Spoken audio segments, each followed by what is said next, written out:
Hello and welcome to the Wild Wild West podcast. My name is Richie Riche up here in the Great White North. Funnily, I have this as my permanent background photo right here because I am looking out my window and it's literally a mirror image of both my background and outside. I have quite literally had snow for 3 days straight. He's not lying. There, I've seen them. I, I've seen the pictures. like it's 3 days straight, and we just got a second or third or fourth. I don't know. I lost count the number of waves we're on right now of a lake effect clipper that's going through my area. It is supposed to get really bad around 10 p.m. and they are calling for another foot or two to fall this evening because why not? We've already had four. So that's enough about me. Over to this guy over here, representing his Los Angeles Chargers. Whatever. It is what it is. We have DZ. Thank you, DZ, for joining the show. Fitting having both of us here on the Wild Wild West, given the fact that we are making up the Week 18 game for the AFC West. Yep. And then the Chiefs and the Raiders are going at it as the other game. I believe, if I'm not mistaken, this coming Sunday as well. I think That's going to be an interesting one as well. Yeah. Yeah. There's a lot of theories. I've heard Raiders fans talk about it. I have my own theories on that. Like, I've heard Andy Reid doesn't want to lose. I've heard he could. I don't know. I've got a theory where he could play 3D chess and try to lose this game and try to screw the Raiders out of that number one pick. I'm not sure. I don't even know if that would. I don't know if they're locked in that pick right now. I'm not 100%. They are definitely.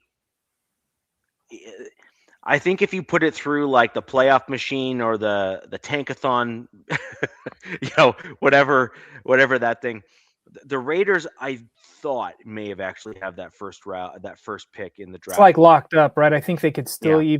even if they were to win, they'd still get that. Yeah. Okay. I think so. That was the last I heard. Now, there's some conflicting information, obviously, that's going on in terms of what you read.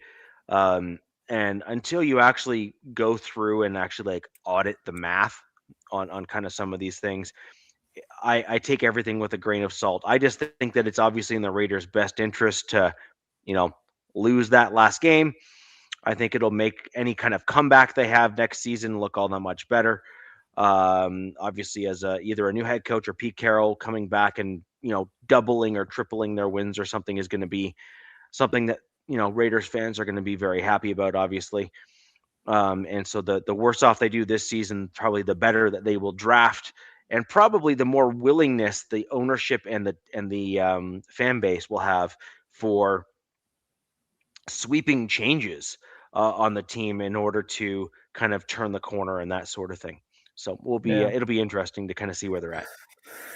Definitely. Yeah, it's going to be kind of exciting, especially, I mean, look, if at the same time as being a Raiders fan, it's kind of be annoying right now, but you're also like every year it's like, oh, what are we going to get? Who's going to be the head coach this year? It seems like they've been going through this turn, a little bit too much. So it'll be interesting to see what they do, if they fire Pete after this game, or if who they end up hiring. I know in our little text chat, I threw out a rumor that I heard.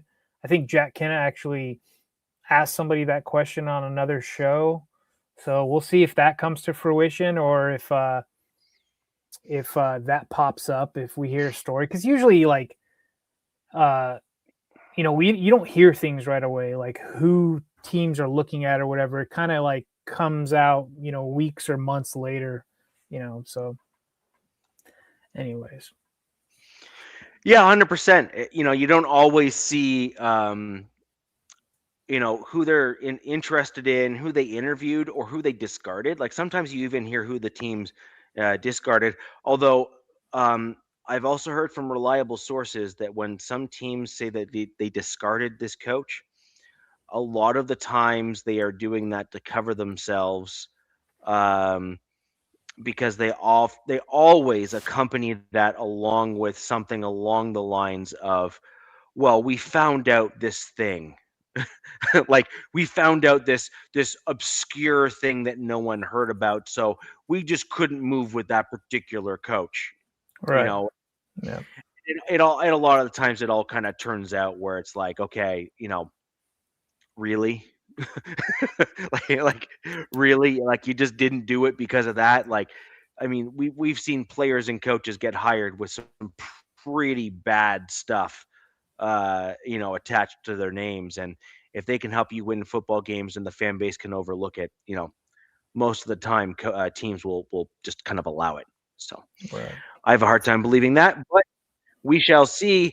um, just circling back and kind of talking about the Raiders just a little bit more. We really are going to be in for an interesting um, Sunday. Really, if we're going to be honest, um, I think uh, Raiders fans are eyes glued to the It's outcome Mendoza of. or bust right now. I feel like Yeah, yeah, for but the it's majority of more than them. that. Yeah. Yeah, it's more than that, I think, though, which is they're going to want to see if the team moves on from Pete. Yeah. That too. They're going to want to see if that happens. They're going to want to see how quickly that can happen. So on Monday the 5th, for example, that will be, when they're going to start seeing if, the team is going to do what they see as the right thing by moving on, as an example. It'll also be very interesting to see if the team, like, just fires Pete, or if Pete, like, graciously retires or some variation of it, Yeah. because we've spoken about that on the show as well, which is and actually Jack Kenna, and uh, T3, Tom has kind of said that before, where they kind of agree with my take, which is they're probably going to try to encourage, if at all possible, Pete to retire, because that actually puts the Raiders in a better position, where they're not going to be seen as kind of like the lesser than destination, or the destination that they would have to then overpay for a coach. Sure. And then, of course, we also have the other interesting piece here, which is, um, do the Raiders pursue and proceed? Um, basically, do they proceed with the rumor of a trade for Tomlin? Well, so that is And the that's a huge rumor. rumor that I heard on a sports show. Sean King, he's a ex Buccaneer quarterback, Super Bowl winning quarterback, who lives in Vegas. Has ties with people, and the thing about that I find interesting, and I know a lot of people want to just blow this away or sweep it under the rug, is this guy has been coming on this show that I'm talking about for the last like year and a half or 2 years. Not once has he ever said anything like that outlandish. So it like really caught me by storm when he said that, and I'm like, huh. And he's like, a little birdie told me that the Raiders potentially looking in for a trade uh, to the Pittsburgh Steelers for Mike Tomlin, because I think fans all season and maybe last season, this can go back a few seasons, there's been rumblings in Pittsburgh because Pittsburgh's kind of stayed that stagnant, non-losing season. They're competitive every year, but they really don't have high-end draft picks to kind of reload that roster and kind of go for a Super Bowl push. So, and Pittsburgh doesn't fire their coaches really ever. I mean, who before Tomlin, it was Cowher forever, right? They've Bill never Cowher. fired the coach. My understanding Yeah. is they've always had the coach retire, and it's just kind of been that way, right? Like, that is a very stable organization. Anthony, was it wearing Raider coat? Oh, because I'm wearing black Well, and he's white. he's pointing out your black hat Oh, that has the tridents on it, but it from afar and at first glance, I suppose could be yeah. mistaken for the Raider part of the shield Black there, is I one of guess. my favorite colors, but no, I'm not a Raiders fan. Yeah. I didn't put on my Raiders gear today. So I find it interesting, with those rumors. But at the same time, the Raiders want a new quarterback. I guess the fan base wants a new quarterback with this Mendoza kid. So why would they give up that first round pick for a coach? But they also need a new coach. It's going to be interesting. We've heard Clint Kubiak's name. We've heard Jesse Minter, the Chargers' current DC.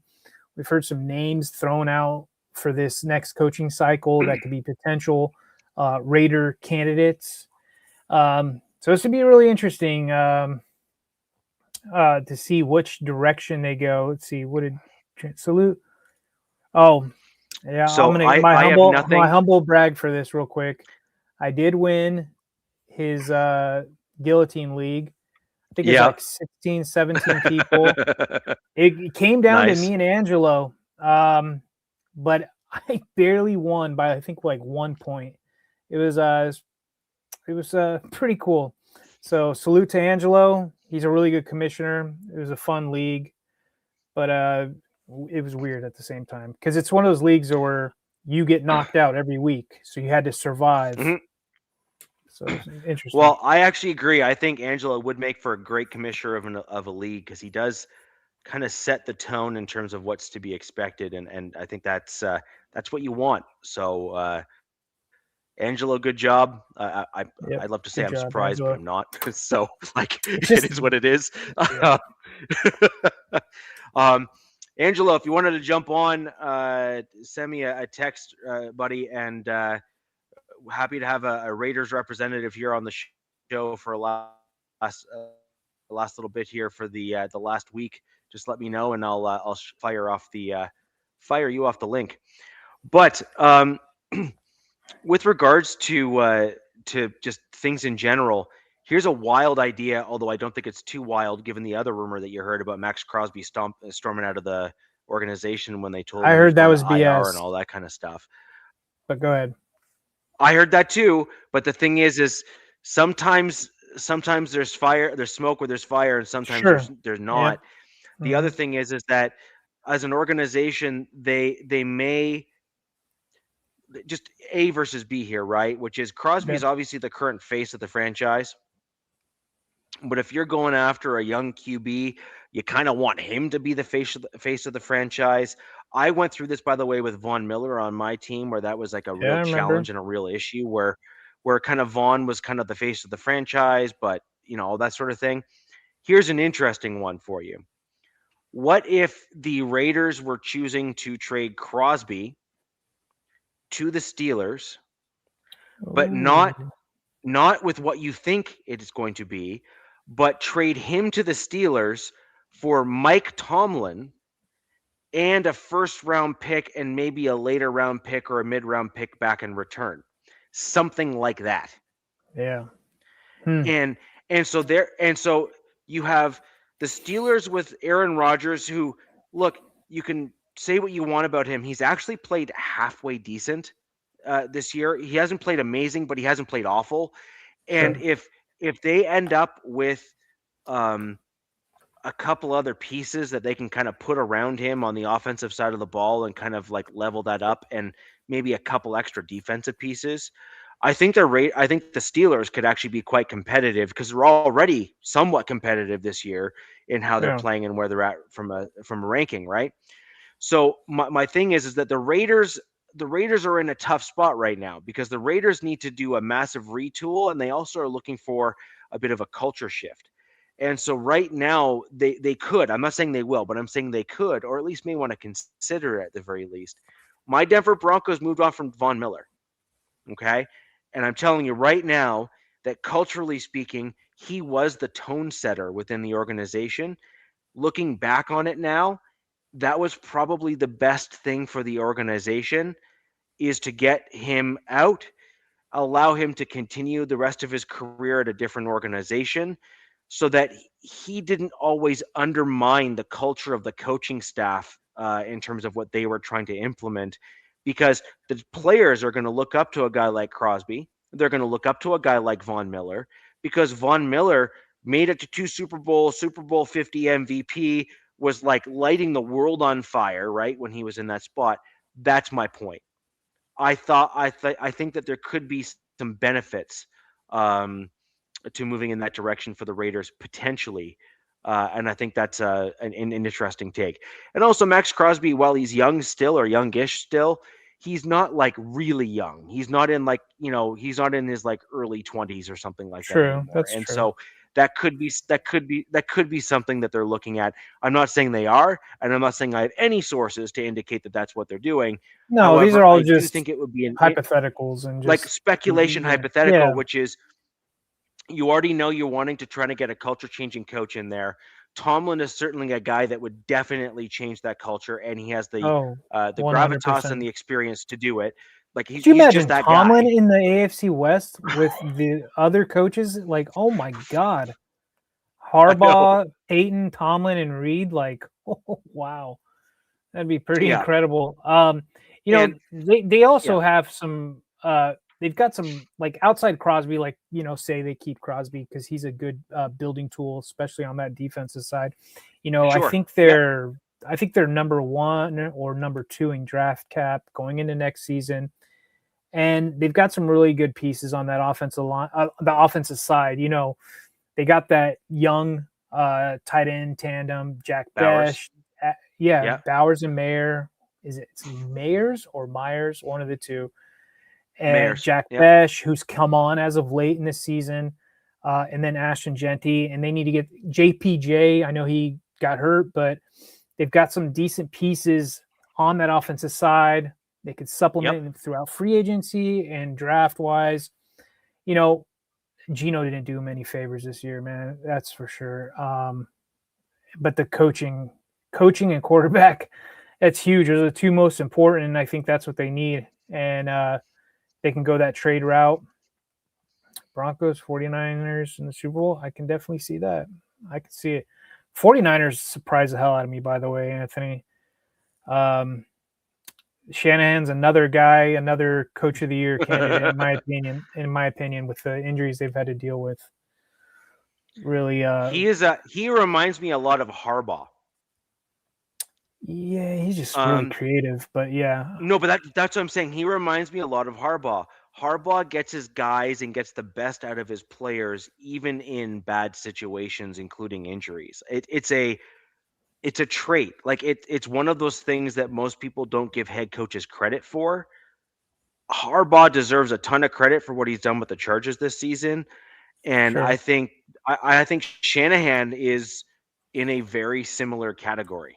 There's a lot of coaches that I'm really impressed with this year. I got to take my blue and gold off sometimes and just kind of get my bias out of the way and just look at it around the league. And there's a lot of coaches that I've been really impressed with. One of them is uh, Liam Cohen in Jacksonville, Mike Vrabel in New England. Um, Now, I've heard I have some there's a lot of concerns with the Jacksonville coach. okay, that's fair. Yeah, that's totally fair. Yeah, yeah, Um, yeah. New England's had a hell of a season, but there's stats to back up why they're having hell of a season. And I'm not saying they're a bad team at all, but it is what it is. And I'll find them if we get to that. But Yeah. they're looking like one of the top teams in the AFC right now. But yeah, there's been some really good coaches. A lot of unfortunate injuries. So the only knock on Jim Harbaugh and Kyle Shanahan is they haven't gotten a Lombardi yet. I'm pretty sure. I don't think Shanahan's gotten one. They've gotten there, but just haven't, you know, crossed the finish line. So that's a knock on them. They're a good leader among men, let's just say. Yes. Yeah, I agree.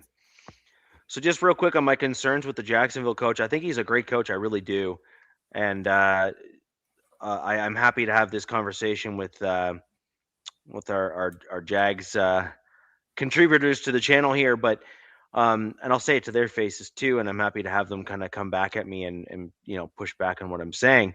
But my concern with the Jags coach is that he reminds me a little bit of the Philly coach, the guy that kind of won that Super Bowl, that first big Super Bowl in Philly. I Sirianni? can't remember his name. No. Sirianni's different. Sirianni's kind of like the guy that you want, in my opinion. But it's the other guy, the guy that wrote the book like immediately after the Super Bowl. Oh, Yeah, I'm drawing a blank it's on gonna that. kill me now. It's gonna kill me now. No. What's the guy's name? Not Sirianni. Doug Peterson. Oh, and you know what? I left. Okay, good. Yeah, totally forgot about Doug. I think he's working in a front Doug office Peterson. somewhere. Is he in a front He is, office somewhere? but Mike, I'd have to look it up. He might be. He Okay. he was actually brought in as like a head coach after that, and it didn't work out very well. But my concern with the Jags head coach is he presents himself a little bit like Doug Peterson. He's manufacturing things that were never said, and he's coming up with things that are he's just presenting himself with a certain overconfidence in the way that he's speaking, while also trying to push back on things. I'm concerned, actually. Dude, the Jags are killing it this year. There's absolutely no mistaking it. But my concern is the head coach is he's presenting himself like a Doug Peterson style in terms of how he's communicating and what he's doing. Happy to be wrong, happy to be proven wrong. But I still think that there's the potential that if he doesn't course correct a little bit and doesn't kind of change, then I think that's the problem. I think he could be I a problem. I think basically I think he could have a really good team this year. And if he kind of tries the same shtick again, my concern is that the team won't respond the same way because okay. it's not a culture that he's building. It's not a culture that he's necessarily fostering. It's more of a victimhood mentality, if you will, as opposed to a culture. Give me Mike And I think that would be what McDonald I'm vibes, the head coach for the Dolphins. exactly the McDaniel vibes, which is like, woe is me, we have a problem, we need to try to fight adversity, yada yada yada, blah blah blah. That's not a culture. That's a mental mindset, and frankly, it'll become an anchor as the team continues to get better. Because eventually, then the thing is, well, we're winning now. What, right? That's a Whereas good when point. you're dealing with a yeah, like I'm sorry, like it's a legit thing. No, Like I never would have thought about it that way, to be honest with you. That's a really good point. I also want to shout out a team that we just played, but we're talking about coaches that have impressed me. D'Amico mhm, Ryans has impressed me. I know they're I have an agree. elite I agree. defense, but that's another coach that these last couple seasons I've been really impressed with. Yeah, man, just there's probably some other ones I'm leaving out. Really don't mean to, but there's some really good coaching. I look, Sean Payton. People have already known he was a good coach, so there's that. There's well, yeah. What is Clint Kubiak? That's the rumor. I think that's probably the Raiders' kind of favorite as of right now. Is they want a OC to pair with their future quarterback, their first round pick, Mendoza. So yeah, sounds like Raiders fans have it all made up, and it never plans. It never goes to plan. Believe me. I mean, it might go to plan for the Raiders, but To plan. No. we always are like, oh, we want this, that, and this, and it looks like it's going to line up. And so far, I think like the Raiders, they want Clint Kubiak, Mendoza, and whoever else. I don't know, but so if it's only two, we'll see. I mean, you never know.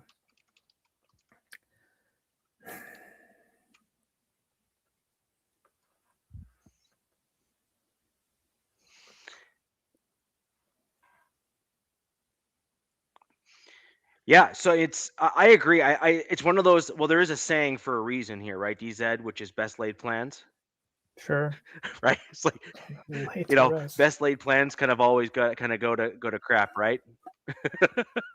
So it is. It's a really interesting thing to look at. By the way, I completely agree with you. D'Amico Ryans is impressive.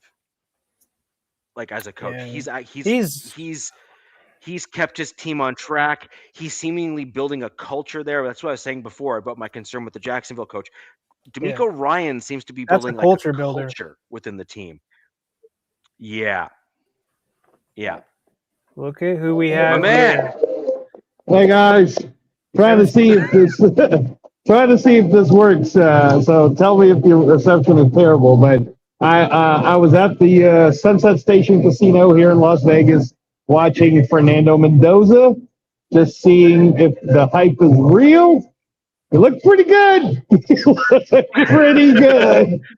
He looks pretty good.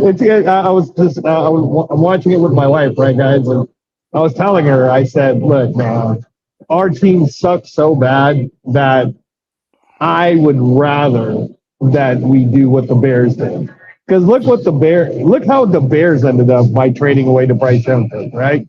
Because look, it only took them this long to be a relevant team. And granted, they got Ben Johnson and they had another bad year or whatever, but it eventually worked out for the long term vision.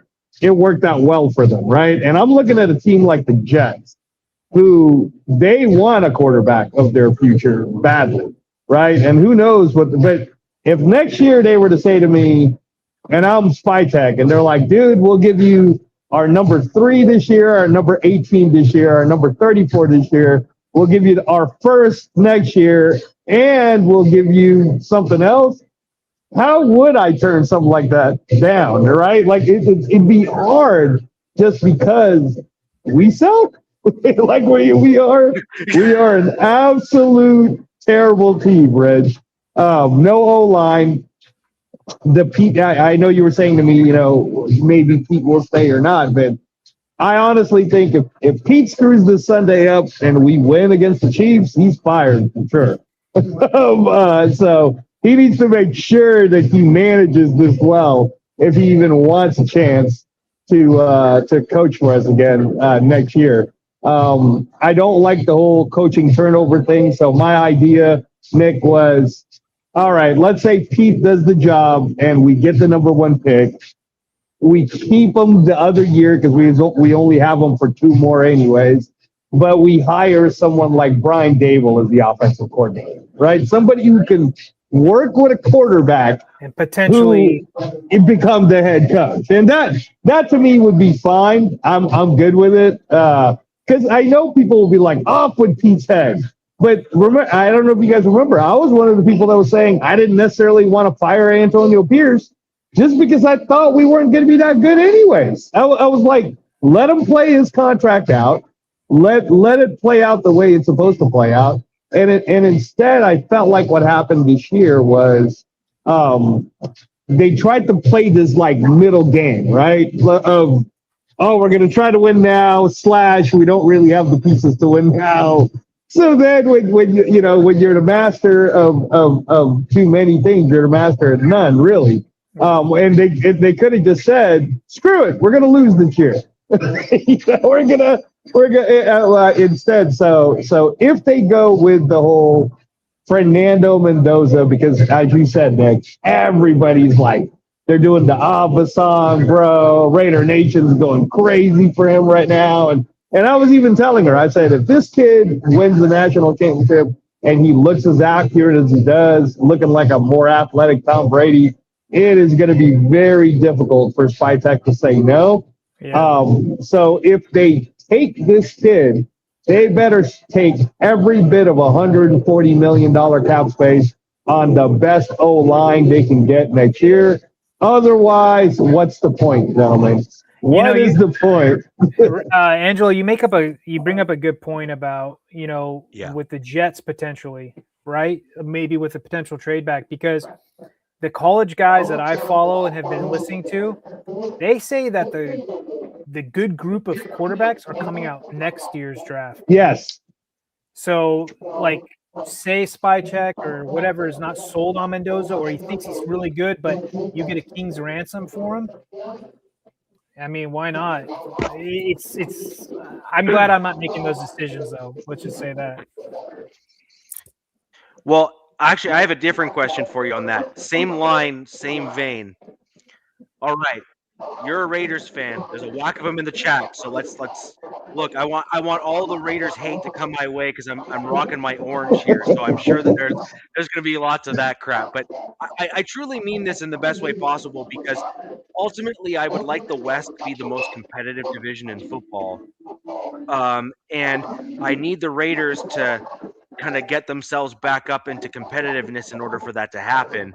And the Broncos Raiders rivalry is legendary, so I wouldn't mind having that be, as vaunted as it once was. So here's my thought. How would your fan base react to not going QB this year, also keeping Pete as you stated, and then trying to basically tee yourself up for a not great season next year, to be quite blunt, but basically tee yourself up to then try to get a bunch of capital to get your quarterback a future for next year? Because that's basically your fan base is not happy right now, and I wonder how that sort of strategy would play out with them. Yeah, no, that's going to be a non-starter with the fan base because they want, the fan base always wants someone's head, right? Like it's always like off with someone's head, but my entire point is since the Gruden thing happened, the problem with our group is it's indecisiveness of everything, right? All right, so Tom Brady's the owner now. Great. Is he the boss? I'd like to know who the boss is. Somebody needs to be the boss, right? And I even felt like in this year's draft, as you guys know, when I went on the show a couple of times, I was like, what we need is O-line. And who I wanted actually did pan out extremely well. Armand Membu. He's like top 5 best first round picks, right? If we had gotten Armand Membu, not a sexy pick, but it would have given us the trajectory to continue to build on our O-line. Not only did we not really get O-line, I mean, I get it. People are talking about the whole Caleb Rogers and Grant and whatnot experiment, but we didn't get a good O-line coach to begin with, right? So what's the point? Like, what are we doing? So that's why I feel like now the fan base is so sold on, yay, we got the number 1 pick. Pete Carroll's too old. Let's get rid of him now. I'm kind of like, all right, if Tom Brady finally puts his foot in that door and says, okay, I'm in charge. Spytech, you're my guy. So let me see you whiz it up. How would you like to do this? If Spytech says, I think we should just get Fernando Mendoza right now, right? Then I also want to see him do the whole, great, now we got to spend all our money on O-line.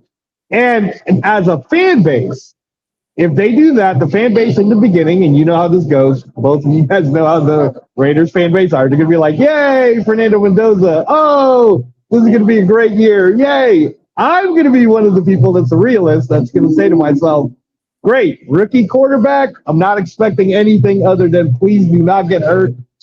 let's get the system going with Genty and Bowers, and let's get a solidified okay-ish year. But let's see how the whole thing meshes going into the following season. So to answer your question, Rich, Pete's probably gone in a scenario like that. Just because unless, like I said, unless my scenario plays out, they're probably already looking at, I don't know, Stefanski or Kubiak, like you said, Nick, or, they're already like looking to get rid of Pete, right?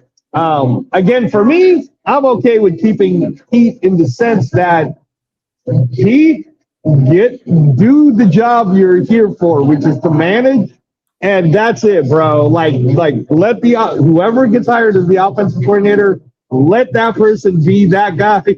Let the defensive coordinator be that person. Like I know it's weird, but I'd almost want them to be like, all right, we're going to hire so-and-so if Patrick Graham wants to leave, which I hope he doesn't. But if he does, you hire Saleh to be the defensive coach. You hire Dable to be the offensive coach. You keep Pete one more year, and then you say to both guys, this is your audition to be the head coach next year after Pete.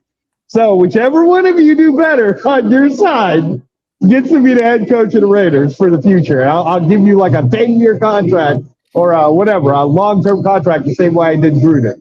And I get it. It sounds stupid and unconservative, but as opposed to what, Rich? As opposed to how sucky we've been and a revolving door of firing and hiring GMs and coaches, you know, the one thing that I know is we have Spytek for, I believe it was a 5-year contract. So now we're going into year 2.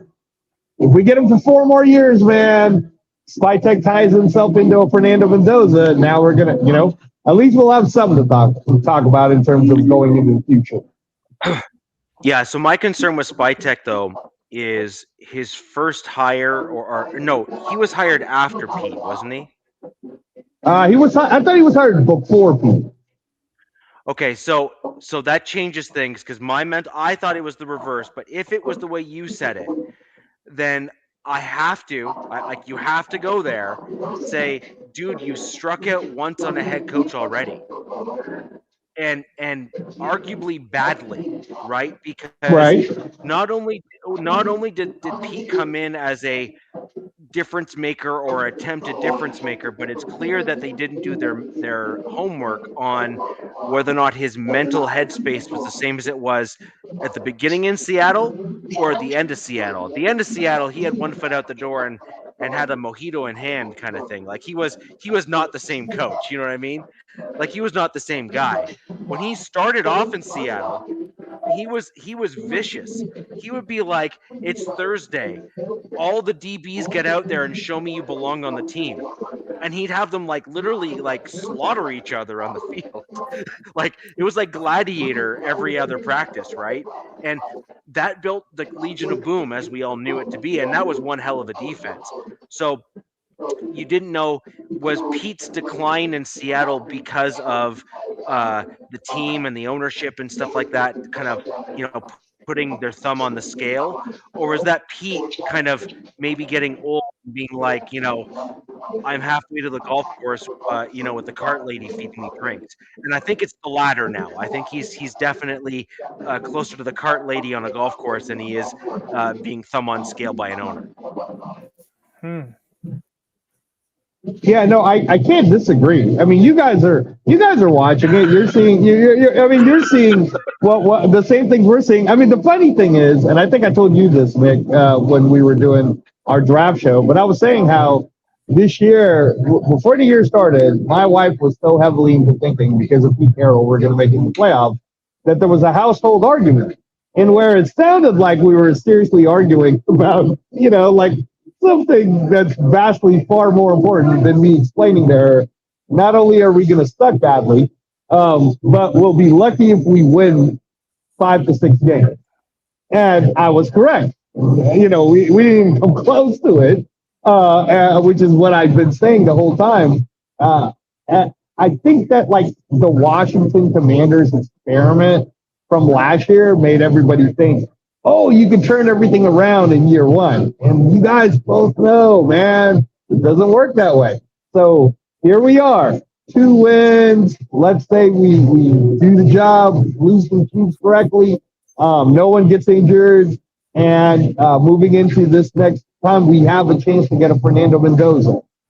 Other than, like what you said, like King's Ransom, man. King's Ransom that you can sell to the fan base. That, hey, guys, think about it. If we, you know, like where Spytek can go into a press conference and literally be brutally honest and go, listen, I know what the fans wanted, and Fernando's going to be a great player for the Jets.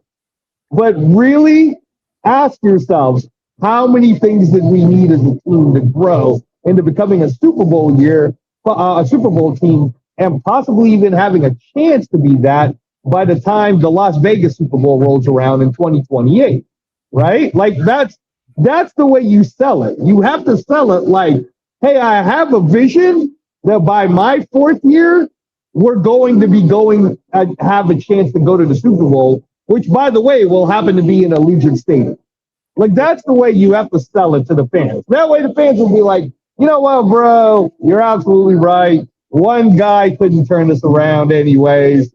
So good luck to Fernando, but shit, we got 2 first-round picks this year. plus an early.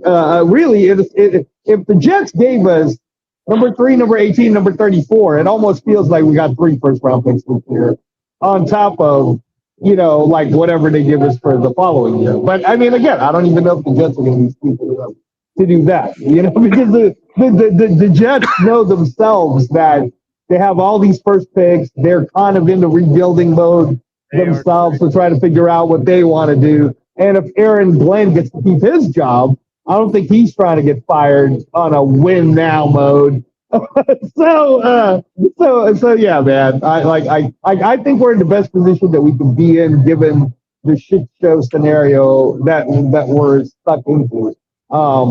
My biggest take, gentlemen, will be: is Tom Brady going to actually do a job, or is he just going to be a name? And is Mark Davis the, I mean, I can't even hate on Mark Davis. Like people who hate on him don't understand. Like, look, man, the guy's the one spending all his fucking money paying all these coaches that aren't coaching for us.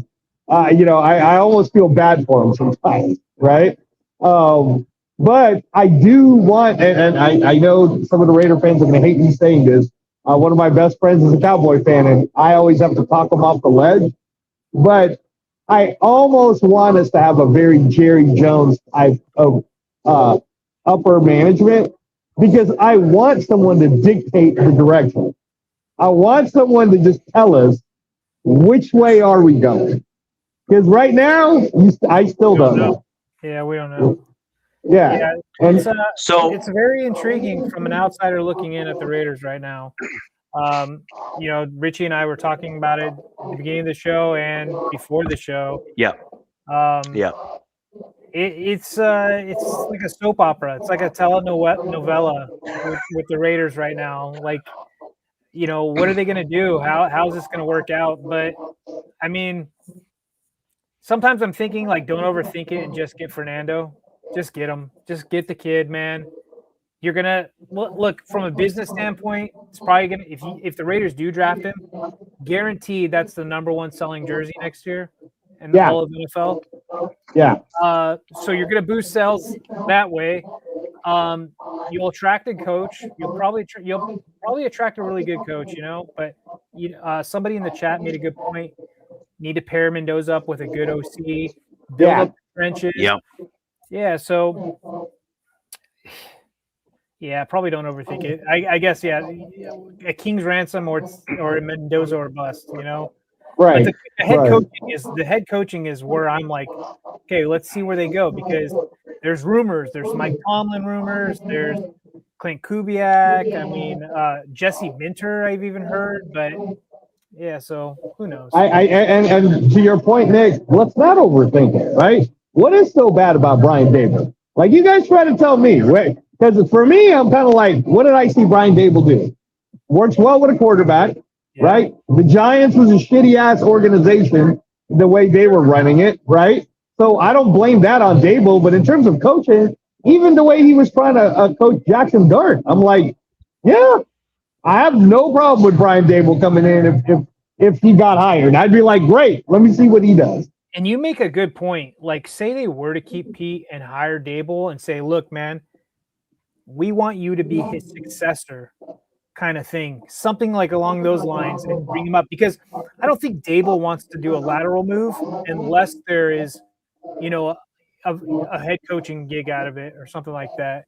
But right. I mean, I know probably 10 teams in the league that would take Daboll right now as an OC. Yep. To come back to their team, me included. I would fire my OC right now. I would help him pack his stuff for Daboll. So, I mean, there's some intriguing stuff. Yeah. I mean, Angelo, go ahead. On Daboll's note, DZ here can attest to it. On no fewer than 3 shows, I have been saying that I think your next head coach should be Daboll. Now, I actually like your idea better. Right? Yeah. I actually like what you're saying better, if I'm going to be perfectly honest, because what bringing in Dayball means is that Pete Carroll gets to pretty much focus on the defensive side of the ball, which is kind of his which is general fine. strength.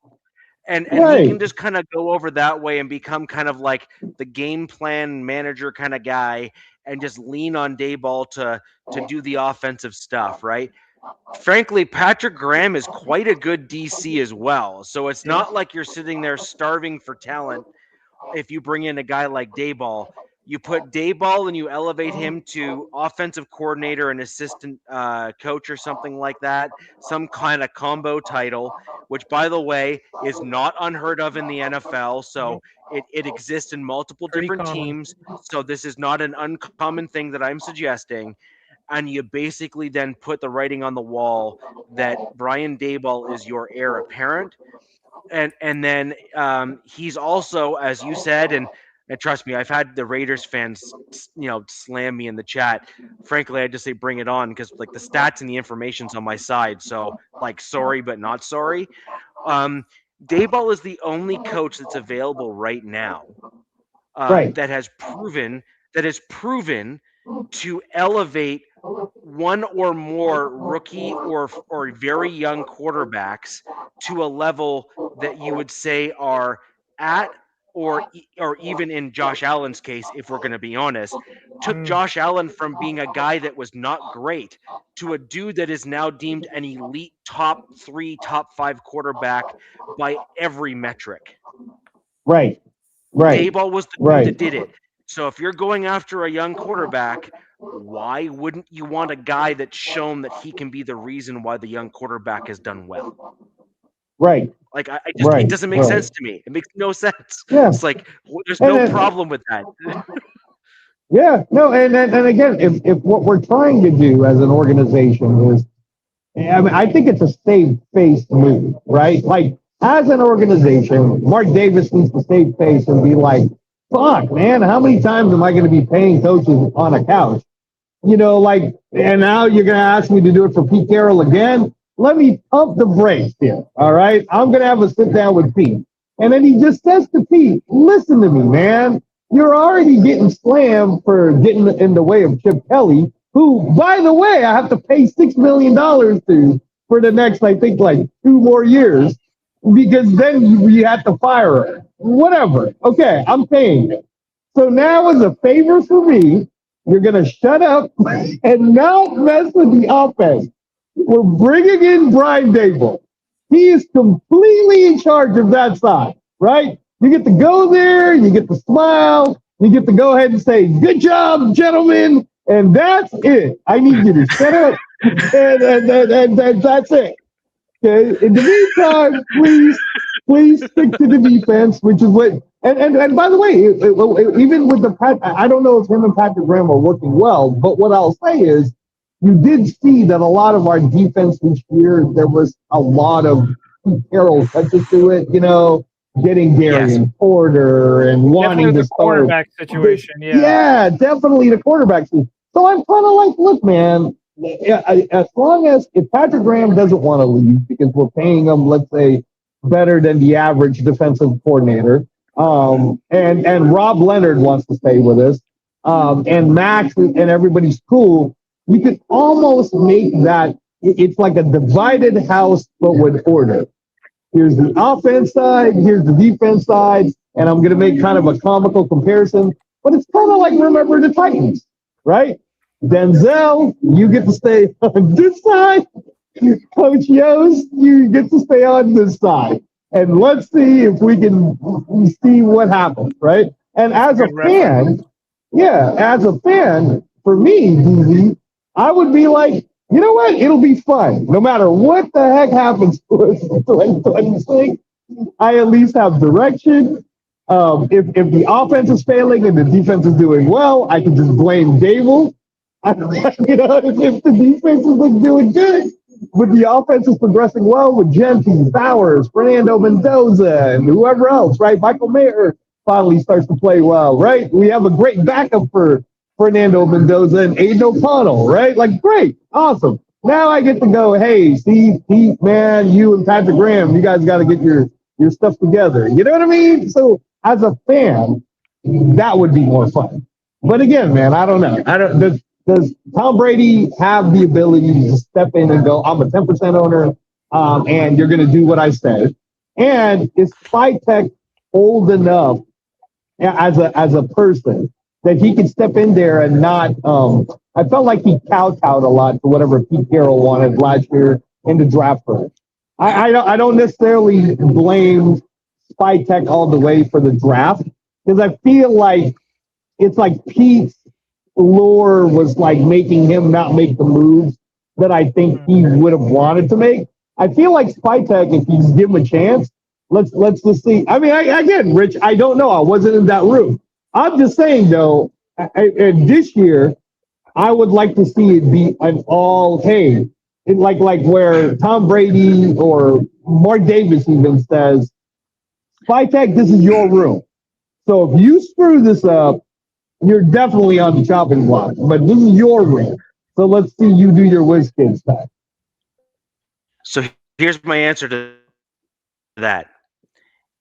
If that was not Spytek's draft, then why did those young rookies not even see the field until you had basically too many injuries to say they can't? Like you had no choice. Rodgers is on the field right now today. Like as we talk, he's about to go out again for your Sunday night game.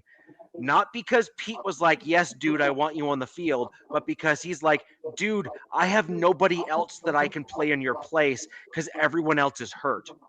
Right? That's the long and the short of it. That's where you're at with it. So my reason for saying no to your take on that isn't because I don't think there's potential validity to it, but it's because my lying eyes are not lying to me. I saw what happened over the course of your season, and it was literally clear as day. In my opinion, Spytek did run the draft. In my opinion, the draft that you saw from your Raiders this year was Spytek. And Pete did his little old man temper tantrum and, started throwing his boxes of Depends across the room because he didn't like the fact that Spytek picked a bunch of guys that were not Pete Carroll guys. And then Pete Carroll said, oh, yeah, well, I'm going to show you. I'm going to go and get my guys from Seattle and bring them in on like these little touchy-feely deals like 1-year rentals and that sort of thing. And I'm going to play those guys instead of the guys you drafted because I think I know better. And guess what? Pete was wrong. Pete did not know better. Pete's son is not a competent running backs coach or offensive line coach. We did not see any marked progress from any of your offensive linemen at all. And so my point is, I have questions about Spytek myself, which is he an actual GM that you can rely and count on for being a guy of the future?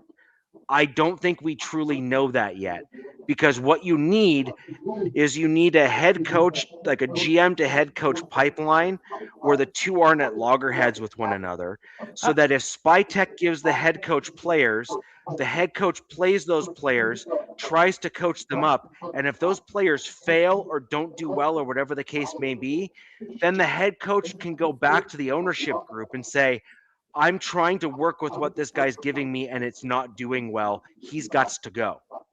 I'm going to give Spytek the benefit of the doubt, though. I'm going to give him benefit. He spent, I think, a couple decades in front office roles, scouting and whatnot, similar or damn near identical to Joe Ortiz, who's with the Chargers as their GM. I mean, they both had pretty similar paths to becoming GMs. That's pretty much how most of these guys get these jobs. So, there's going to be a learning curve for these guys, especially in their first 1, 2, 3, 4 drafts. But, it only takes a few of these players for them to bang on. And Spytek, I mean, he hits Mendoza and that hits. I mean, the rest is history for him. And I get what you're saying, Richie, but, there's going to be growing pain. You just got to learn to rock and roll with it. And, something that Angelo talked about is the turnover in the coaching. They can't have that, especially at the GM spot. So got to get him situated, get him cemented, this is his organization. outside of Mark, and it's his job. Look, I don't think anybody. I mean, we can say maybe we saw some sort of decline with Pete, but when they hired him, I was like, oh wow, okay, that's a accomplished coach. This is a culture bringer or changer, and it just for one reason or another just did not happen this year. So Yeah. look, it was an unfortunate event. It just didn't. It was never meant to be, I guess. Look, Yeah, no, my point here, just to add on to that, and I'll throw over to you, Angelo, is there is only one coach out there that I think has the gravitas that may or may not be available that will be able to um, really send a ripple through your organization that has tremendous respect in today's NFL, and that's Mike Tomlin. I think Mike Tomlin is the only coach that could come in and basically put a guy like Max Crosby, as good as he is, and trust me, he is good. Okay. Like we all know how I feel about Max Crosby. He's a great player. But Tomlin is the only coach at that kind of caliber and that level that has the proven track record of keeping a sustainable culture and show to be winning as a head coach. Pete Carroll, while he's had a career where he's won a Super Bowl and done well, Kind of went. has also shown that he's kind of done one of these nosedives sort of deal, right? That's And true. so the whole point is Tom has kind of kept his team here with like a blip to Super Bowl, but he's never dropped below a certain level, which just shows that he's kind of that culture tone setter. And someone like Max Crosby will not then attempt to take over a locker room with a strong head coach in there like a Mike Tomlin. And that may be the thing that the Raiders actually need, as well as a new quarterback in there to truly turn things around and move you guys in the right direction. And he would be the only guy that I'd be like, dude, it's Tomlin. Like, I'm sorry. Like, the answer is like, good for you. Like, congratulations. And he'd be the only other guy that I would probably say would be an equal to a guy like Dayball, for example, from a culture and tone setter. right. No, I mean, I wouldn't disagree with the Tomlin thing. I just think Pittsburgh would be that's a hell of a move for Pittsburgh if they let Tomlin go. And that's why I'm not even buying into it. That's why I'm not even talking about Tomlin being the Raiders' next head coach, because in my head, I would be the most shocked person if Pittsburgh let Tomlin go. They've historically always kept their long-term coaches. Tomlin has not done anything egregious to the point where you should be firing him anyway or letting him go for any reason. And he's still young. He's not like old. Tomlin's still a young head coach, So at the end of the day, again, Pittsburgh ownership, listen to me, man. You guys are a bunch of dummies if you let that guy go. But if you do, I'll be the first one on the bandwagon going, great. Pay him whatever you want. Give him a 10-year contract. I think it's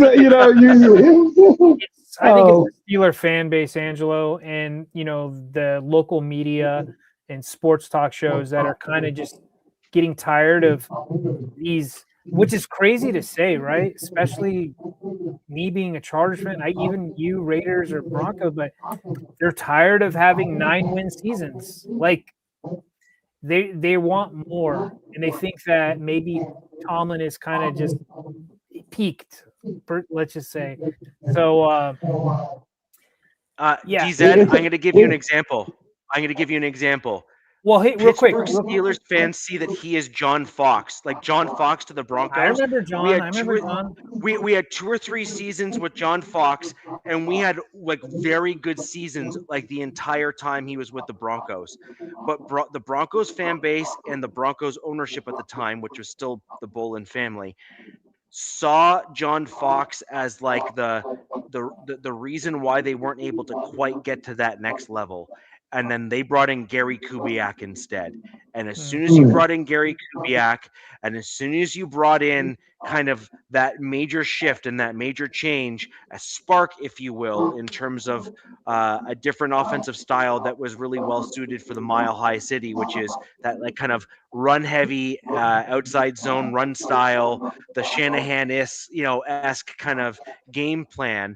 You went from here to that next level up, and we ended up winning Super Bowl 50. I think that's where the Steelers fan base is at. They're kind of seeing him as the John Fox in Pittsburgh. Really, really good. No complaints really, but they kind of see it as like we've kind of seen the ceiling, and we kind of want to elevate ourselves above that now. I think Yeah, real quick. My theory is they give Tomlin one more season. And look, this is just me thinking, like, this is making it up in my own head, right? Because of all the chatter we've heard around him. I think they give him one season, and the reason being is the draft is in Pittsburgh this year. Yeah. I think they want their storied, longtime franchise coach to be there in Pittsburgh for the draft, and they want to give him one more shot. But like I said, we'll see. All right. Well, I just want to. I'll just add on that Pittsburgh, that Tomlin thing, just real fast. But if what you're saying is true, he said, right? If I'm Tomlin and Tom Brady called me on the phone and said, "Hey, bro, you can play this game of they're going to give you one more year, or I'm going to hand you the keys to the kingdom of the Raiders." Raider Nation will be fine with it because they've seen how you've stabilized the Pittsburgh Steelers, and we're not talking about some weak-ass little 3-year deal here. I'm going to give you, what, 5, 7, Like what's at least minimum of 5 with an option of whatever, but you will be the head coach. There will be no firing, and because we had such a shitty year last year, I'm not even expecting you to, you're going to do you. If we make the playoffs next year, great. If we don't, I don't care. I just need you to build I need you to build the culture.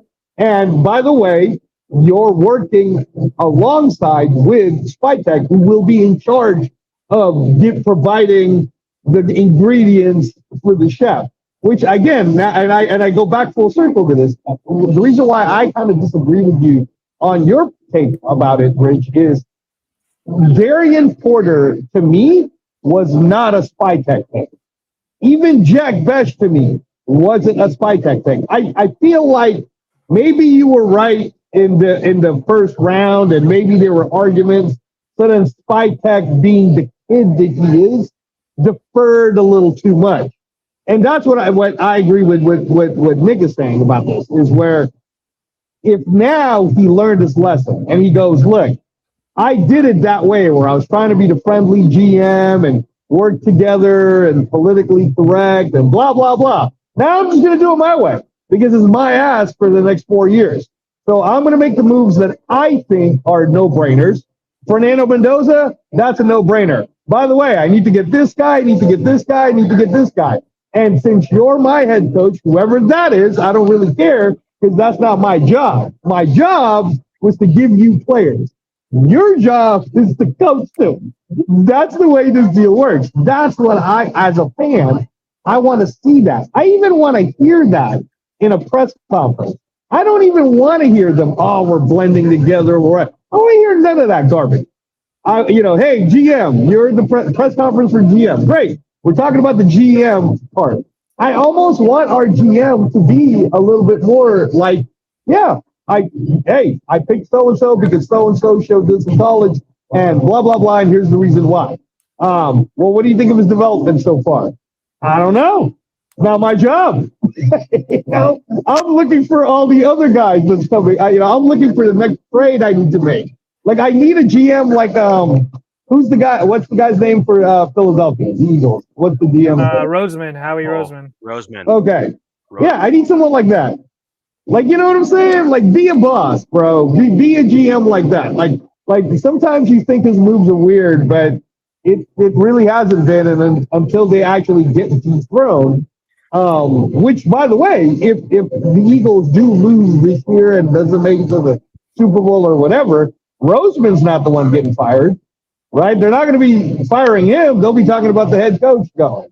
So that's what I need our young GM, Rich, to be that guy, to be like, you're our GM, so be a GM.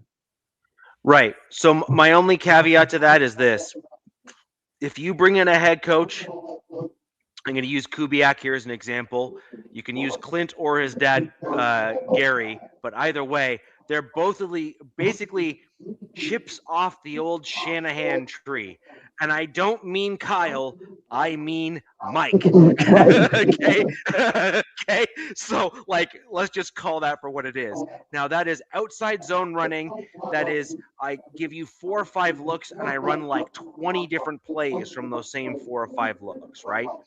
So that's the deal, right? That's the deal. Now, if you know you're running an outside zone scheme and your young GM's like, I'm going to give you a dude that's only power, then I'm sorry, that's on your GM, not on your coach.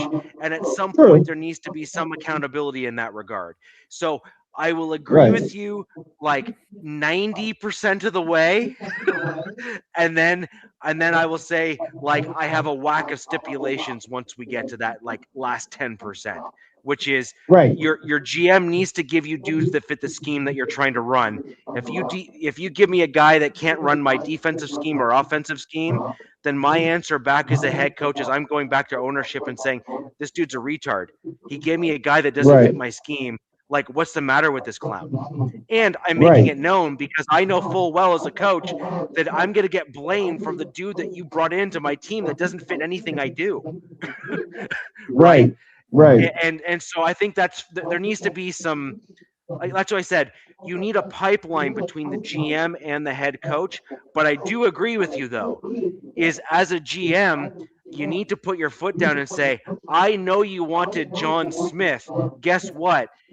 I'm giving you Jacob over here, who I think is a better player for your scheme. Now sit down, shut up, and coach him.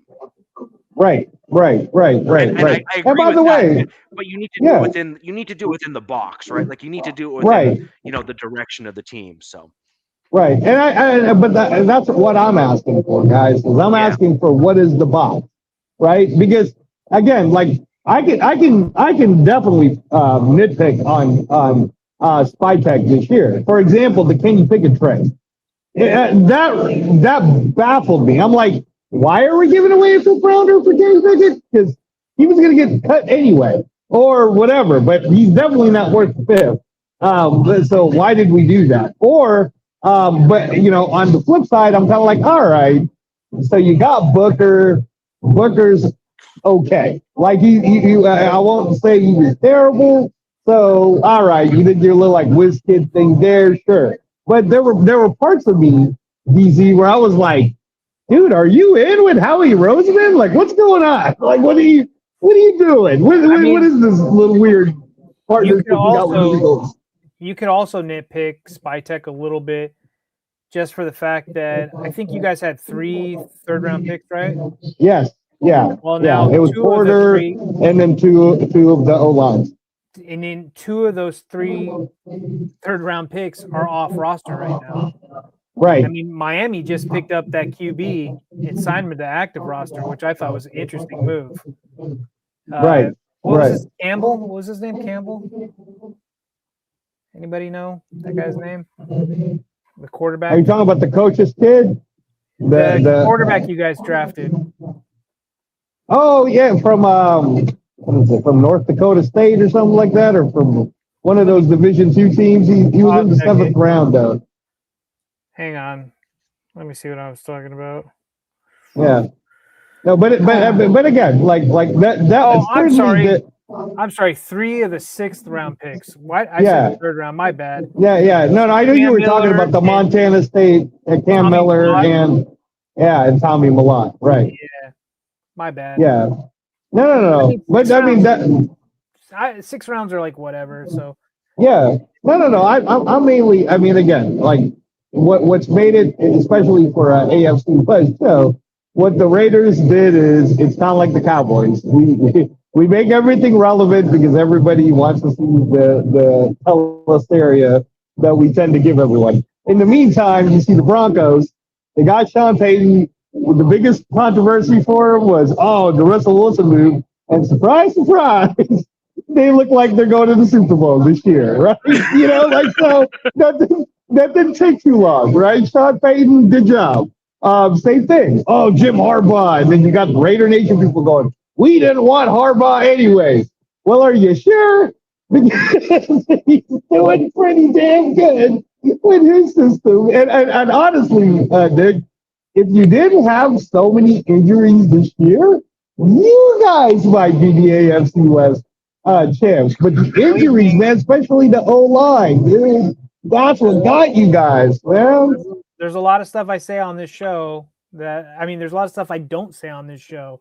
So when this show ends, in my own home, I can say what I want to say, and let's just say, yeah, I agree with you, but it is what it is. And look, there's some things Jim has brought over some people that I really don't agree with, and I think a big portion of the fan base doesn't agree with, just like Pete brought over some guys that you guys aren't too thrilled about. You know, on the offensive side for the Chargers, O-line coach, tight end coach, offensive coordinator, all holding back. I really believe we're holding back the team outside of those injuries. But, you know, what are you going to do, right? You're going to go in the playoffs. You guys are going to go in the playoffs. Get bounced again, and Justin Herbert's name is going to get smeared even more because he's going to be one and done in 3 playoffs with coaches. And it's the difference with me, Nick, when it comes to Herbert is maybe after when you guys lost to Jacksonville, I think that one time, right? I forgot which one it was. You were one and done in the playoffs. Maybe it was 2 years ago, I think, right? There was that trajectory. But what Herbert showed me this year, and I don't know, maybe it's because of his new girlfriend, I'm not sure, but man, that kid is one tough SOB. And that, it makes me go, that's a guy you hang on to, no matter how injured he gets, he finds a way. You can tell that the people rally around him, right? You give him a good offense. I mean, who saw Quentin Johnson, other than me, by the way, he drafted him, but who saw Quentin Johnson, Nick, become the powerhouse that he was in the early part of the season?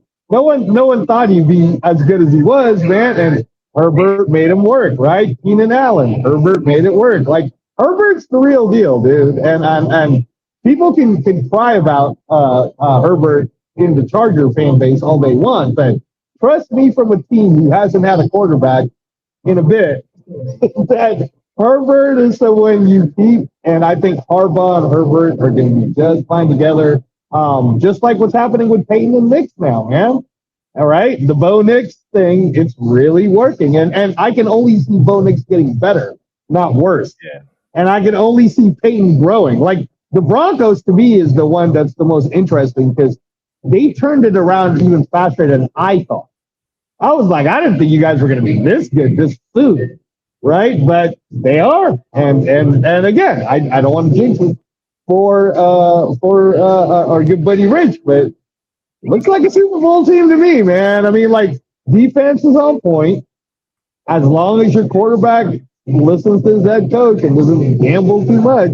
The Harvey move was a great move, which, by the way, that was one of my dumbass moves right there, Nick, on the B team league. Is I should have just started him like a dummy, and I didn't. I picked dibs over him, and he is every bit that receiving guy that really matters, and. I don't know if the Ingram thing was a good move or a bad move yet, but I think for the people who don't think Ingram matters, the playoffs is going to show us how much Evan Ingram really matters. I think that's where he's going to shine. Yes, I think savvy vets step up. Yep. Yeah. And Cortland Sutton's been my guy in fantasy all year, man. I rocked with him, even when he had the bad days. I was kind of like. Bo Nix likes throwing to him, and then the Troy Franklin thing seems to really be working out from their Oregon days. So they're in the right trajectory. If they don't make it to the Super Bowl, I definitely think they're making it to the AFC Championship game. Like, they're really good. And I mean, honestly, Rich, when we were even talking 2 years ago on the podcast about this, did you think they were going to be this good this soon? Like, you knew they were going to be good at some point, but this quickly? I didn't think they were going to be this good for another 2 years. Well, sorry, another year from this year. So I thought it was going to take a full 3 seasons to get there. Um, I do think that there's a little bit of a fool's gold element even to my Broncos this season, a little bit. Um, One thing to keep in mind that's going on this part of the season, and you're a stats guy, so I encourage you to feel free to fact check me. And Okay. I'm looking forward to I'm looking forward to your text after you do, which is which is um, look at the Broncos' defensive stats with the delineating line being our bye week. Okay. Okay. It is frightening from a Broncos fan's perspective, right? Like as a Broncos fan, I'm concerned. It's like watching two different teams. The Broncos defense has obviously continued our third down stats and our red zone stats because we're still ranked basically number one in the league in those two statistics, so that's fine.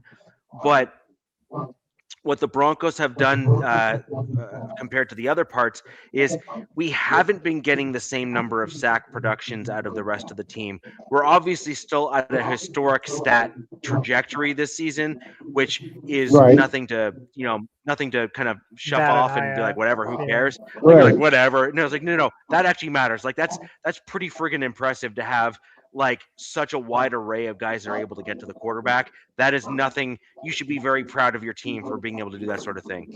But what I'm getting at is our secondary hasn't been Magic. as effective or as magic. We haven't done the sorts of things that we did in the early part of the season. We haven't kept teams to like 3 and outs, for example, to kind of keep us at like we've allowed multiple drives, like multiple first downs, to kind of Right. occur. Basically, second down, we've allowed a second down conversion rather than a third down conversion, and like okay, so now your third down stacks look great, but you still screwed up on the second down, so stop it, right? Like, I'm sorry, it doesn't matter at that point. Um, Little Right. quirky things like that. We've allowed some big chunk plays. We've allowed some running backs to go off on us from time to time. We've allowed the Okay. first half of games to get out of hand and then had to make some like magic coming back to come back and win like 33 points in the fourth quarter against the Giants magic. Right. Like come on Right. now. Like that's Wow. like you Right. can't score 33 points in a quarter on a regular basis. That crap doesn't happen. Okay? Like it just Right. doesn't. Right. Um Right. and so those are things that I have. Now, conversely, I look at DZ's team and I look at how the type of football that I personally believe that I want my team to start playing, and that is that kind of more grittier style of play, grinding Yeah. teams down and keeping yourself Yeah. competitive. Um, Sean Payton, it's kind of at this point here, you can't really say anything. He is definitely an incredibly gifted offensive minded coach. Yeah. He is. However, we need slightly more gritty offensive linemen to force the run without having to waste offensive players as like a big jumbo set to run the ball, for example. Like Right. jumbo sets are great, but you shouldn't be running them like 30 to 40% of the time, It right? Right. seems like a The lot of point is teams are doing that right now due to injuries, but right. Houston's But doing that's it. my point. Chargers do. Yeah. Like that's my point though, is that when you have say your core offensive line, just your five guys across the front, Yeah. and you're able to use those five guys and move other guys off the ball, well now you're able to have a tight end run the seam route. You're then able to open up like running nice Merce. You're able to have other things. You're able to have other It's things actually like my that. wife's first, but yes. Thank you. Well, I was going to make a comment on the color and everything, but I was going to let that fly. You're the one that brought that up, not me. So, but my point is that when you're, my point is that when you have the five guys doing their job properly, like we saw earlier in the year with your team, DZ, with Alt, and when you had Alt and like when you had the proper offensive line that was on the field, your front five were able to generally hold their own allow your running backs to do the things that they needed to do, and grind your way down the field to get those yards and get those first downs and that sort of thing. Richie, I get what you're saying, And but that's we what I don't like. never. Yeah. I get 100% what you're saying, but with the Chargers, we didn't get to see that in the season at all because Slater went down before the season kicked off. Yeah.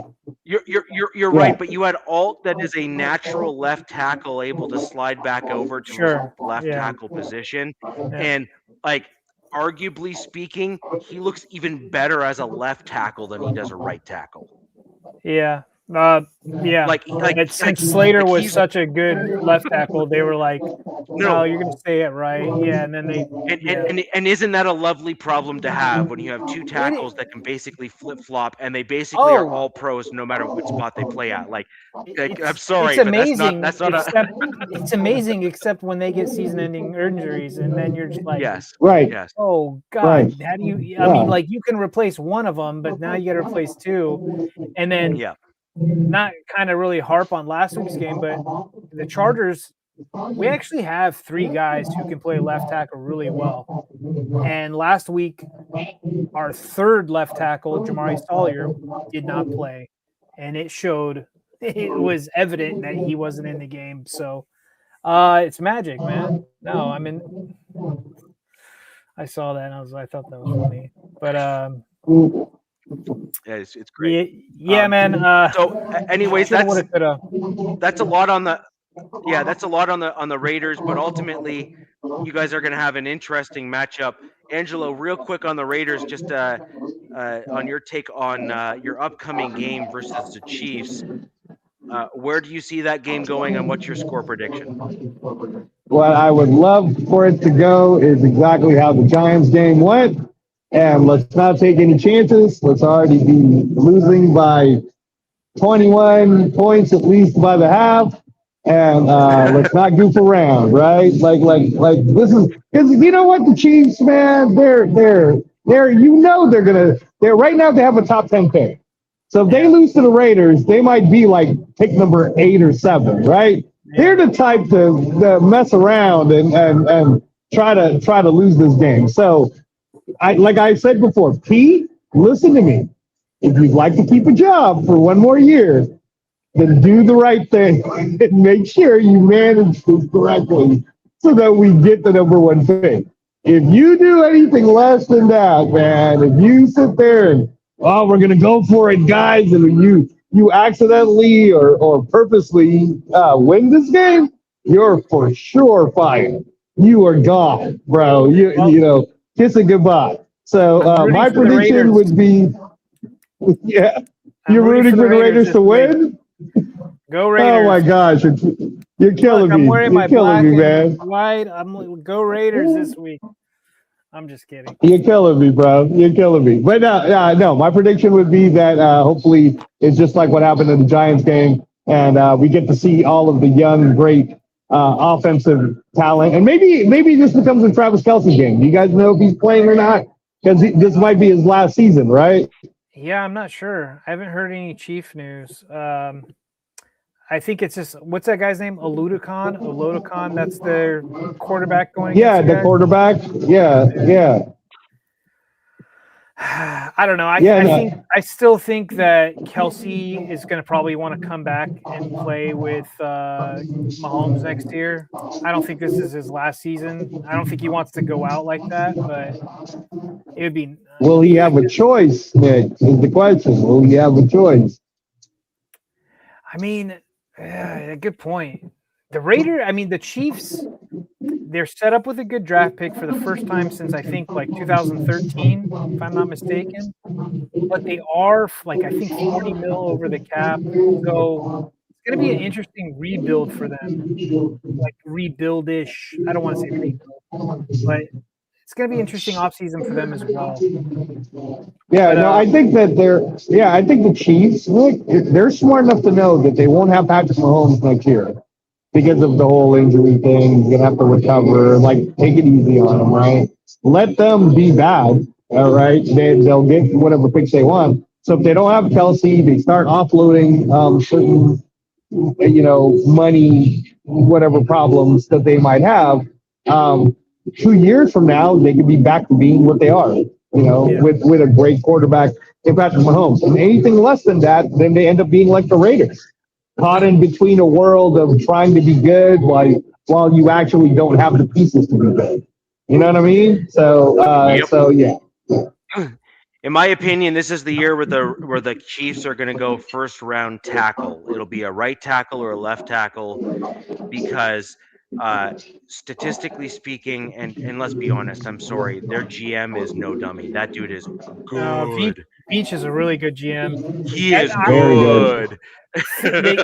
So what's this? Howie Roseman, Veach, and then the Rams GM are like my top 3 GMs in the league. What's the Rams guy's name? God, I'm trying to remember. Yeah, McVay's guy. Yeah. F them. He's good too, though. He's really good.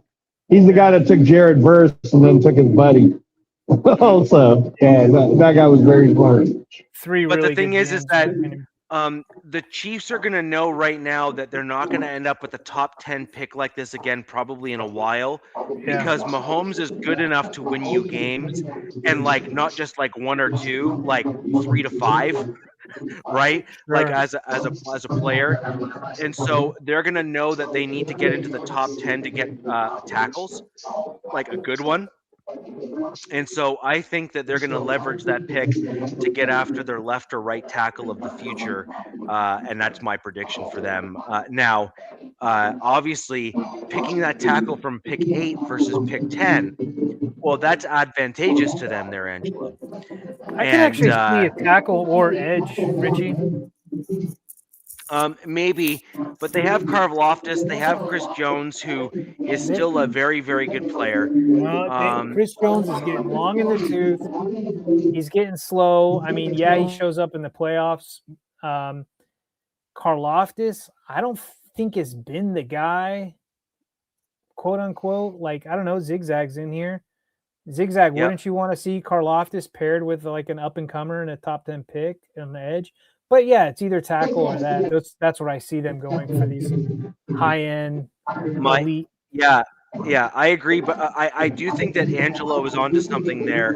I think that the Kansas City organization is looking at this from a long-haul perspective, and I do think that they can sell it pretty cleanly to their fan base, which is, we can't get Mahomes back, because if we do, he's going to be on IR for goodness knows how long. So they're gonna sell this to their fan base of like, we ain't going to be good next year. We're going to be taking all of the cap hits this coming year with Mahomes being out, and we're going to be pretty bad again probably. And then their goal will be to do a rebuild this year, a rebuild next year, and they intend come 27, basically, to come the 27 season, to basically be right back either at the top or darn near it within the division. That's their goal, I think. Right.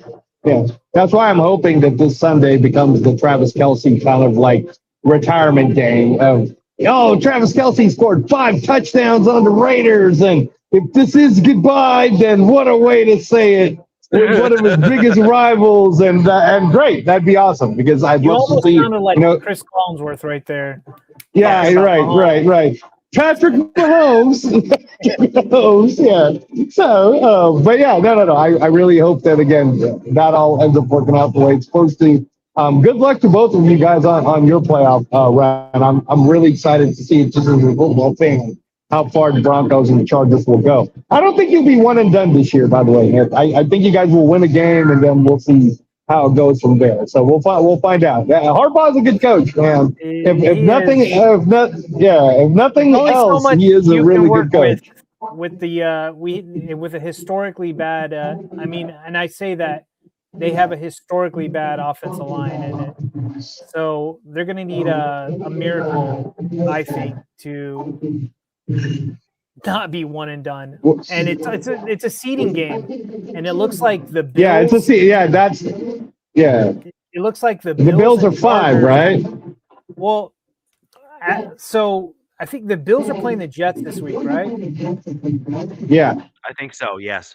So both Bills, it looks like the Bills are resting their starters as well, and they're going to try to like one up the Chargers, because if the Chargers lose this week, they have to play New England, who I think that's who they want to play first round.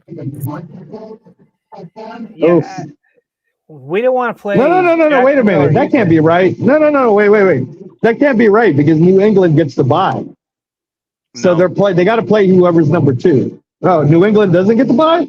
Oh, the Broncos get the bye. That's right. So the Broncos win. The Broncos get the bye. So number 2 plays number 7. That's right. So no. You're right. Do they want to play New England in New England? You guys don't want to play New England in New England, man. So, I mean, New England would be. Look, I'm looking at all the teams.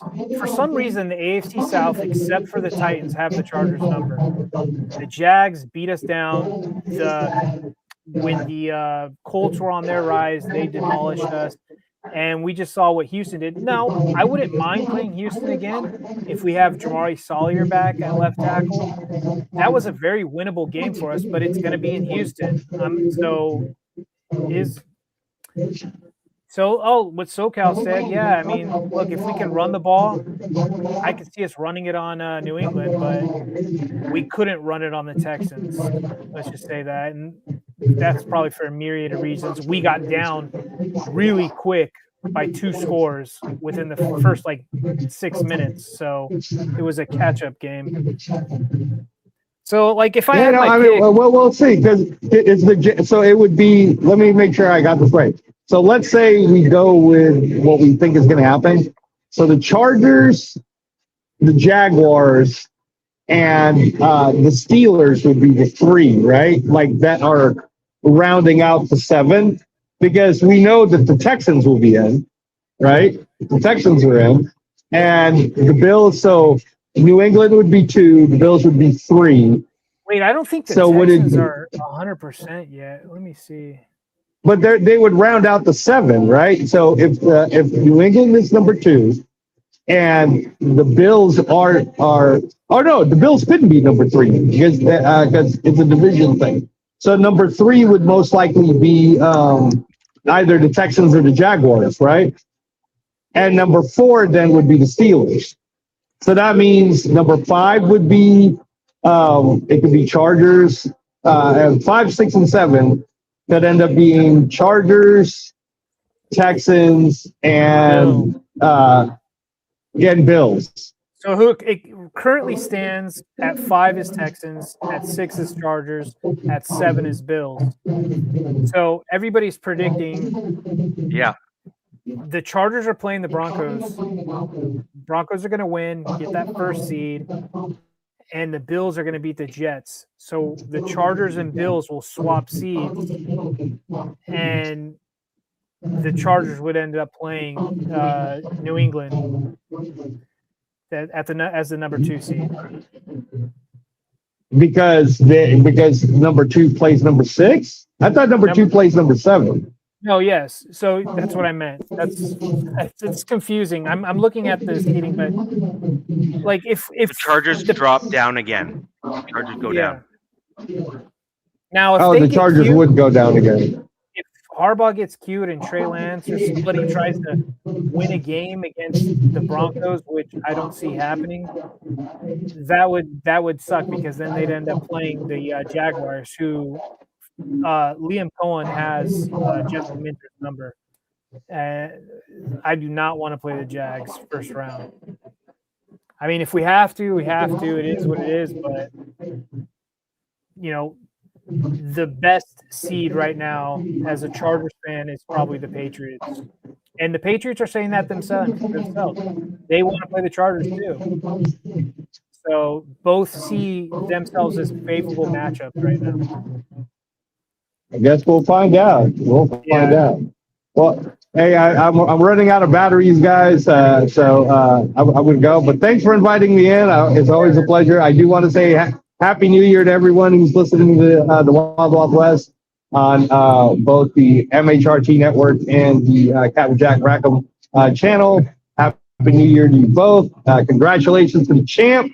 We must continue to call him the champ all the way until next season. So Nick played extremely well he pretty much got by mostly on his draft too. Draft a few good moves early into the season of Guillotine League. I think this was your first time playing Guillotine style too, right, Nick? It was his first time doing it.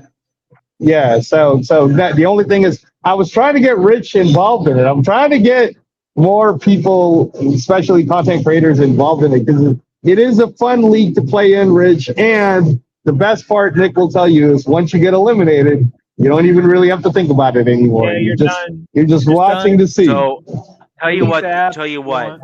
you message me earlier next year, and I will sign up. Like I will. Well, I'm commit to that messaging now. you right now, bro. I'm messaging you now. It's like we want people who are good football minds who will engage and actually go to the waiver wires, make bids, and I think that's what made it fun, right, Nick? Would you say that that's what made it fun for you this year? Is that like you didn't think people would spend $450 on Saquon Barkley on week 3? You know what I mean? I mean, yeah, some people made some really outrageous, spent a lot of cap really early. I was trying to be very frugal with my cap space money, but outside of the app, the Guillotine app, it's a fun league. The app kind of like really soured me at the beginning, but now that we're switching over to Sleeper next year, I think it should be a lot better. Yeah. So Yeah, no, for sure. And this is my PSA to Matthew Berry, bro. Matthew Berry, if you get to listen to this, I sent you so many damn messages. I gave you a chance for 2 seasons. Your app, the Guillotine League app, absolutely sucks. All of the people that I had to be the commissioner for, all they did was complain about it. I was constantly emailing your tech people, Matthew Berry. So I get it, man. You're Matthew Berry, so maybe you don't care. But that also tells us that since you don't care about us, we will now be switching to the Sleeper app for our Guillotine style. So thanks for giving us a good idea in the Guillotine League. But until you figure out your app, man, we are out. But yeah, Rich, we're looking forward to having you on as one of the 18 players. Probably the most fun part of the Guillotine League is the draft day because it takes so damn long to get everybody pushed through with the 1 minute time limit on an 18-player draft. 14, it's 14 rounds, 14 players, 14 players that you have to fill your roster with, but there's 18 of us doing it. So it's a long time. Be very, very fun. Yeah, it takes a long time, but it'll be very fun. We're looking forward to having you. So with that said, again, good luck to you guys both. Happy New Year. Thanks again. Keep doing what you're doing. And I'll see you guys soon. Peace. Thank you. Appreciate it. So, jumping right into our game, we kind of hit on it a little bit, obviously. Raiders, Chiefs. I do think that the Raiders will probably do enough to lose, but I could totally see Andy Reid like legitimately not like obviously, but just like actually accomplishing, kind of doing enough wonky things to just like literally have him lose the game. like because he is no dummy. That dude is one smart guy. Like, I'm sorry, he is one smart dude. And so just as much as he can do to win a game, he can do all the things to make himself look good but still lose the game as well. And I think that he has that in him as well. I also think that Angelo's point is well taken there, where I think the Chiefs are now looking this as a 2-year thing. Well, something that we didn't talk about, Richie, is a lot of these ex-quarterbacks who've had the same injury as Mahomes, and especially how Mahomes does a lot of his damage, scrambling out of the pocket to the right, rolling out kind of thing. A lot of them have been like, look, dude, hindsight's 2020, but like I think it was like RG3 said, like I wouldn't have played the next year knowing what I know now. Now, you did make a really great point, Richie, about that pick. It would be the wisest pick to get a tackle, with that pick, and because guess what, he's going to be in the pocket next year when he does come back. there's not going to be too much scrambling around and such. So, he's going to be a real pocket passer until he gets to be probably in the next, 2 seasons out of his injury where he can start running around again. I'm not gonna lie, I really do like the quarterback that they have now as their backup. He Yeah. did an admirable job against the Broncos.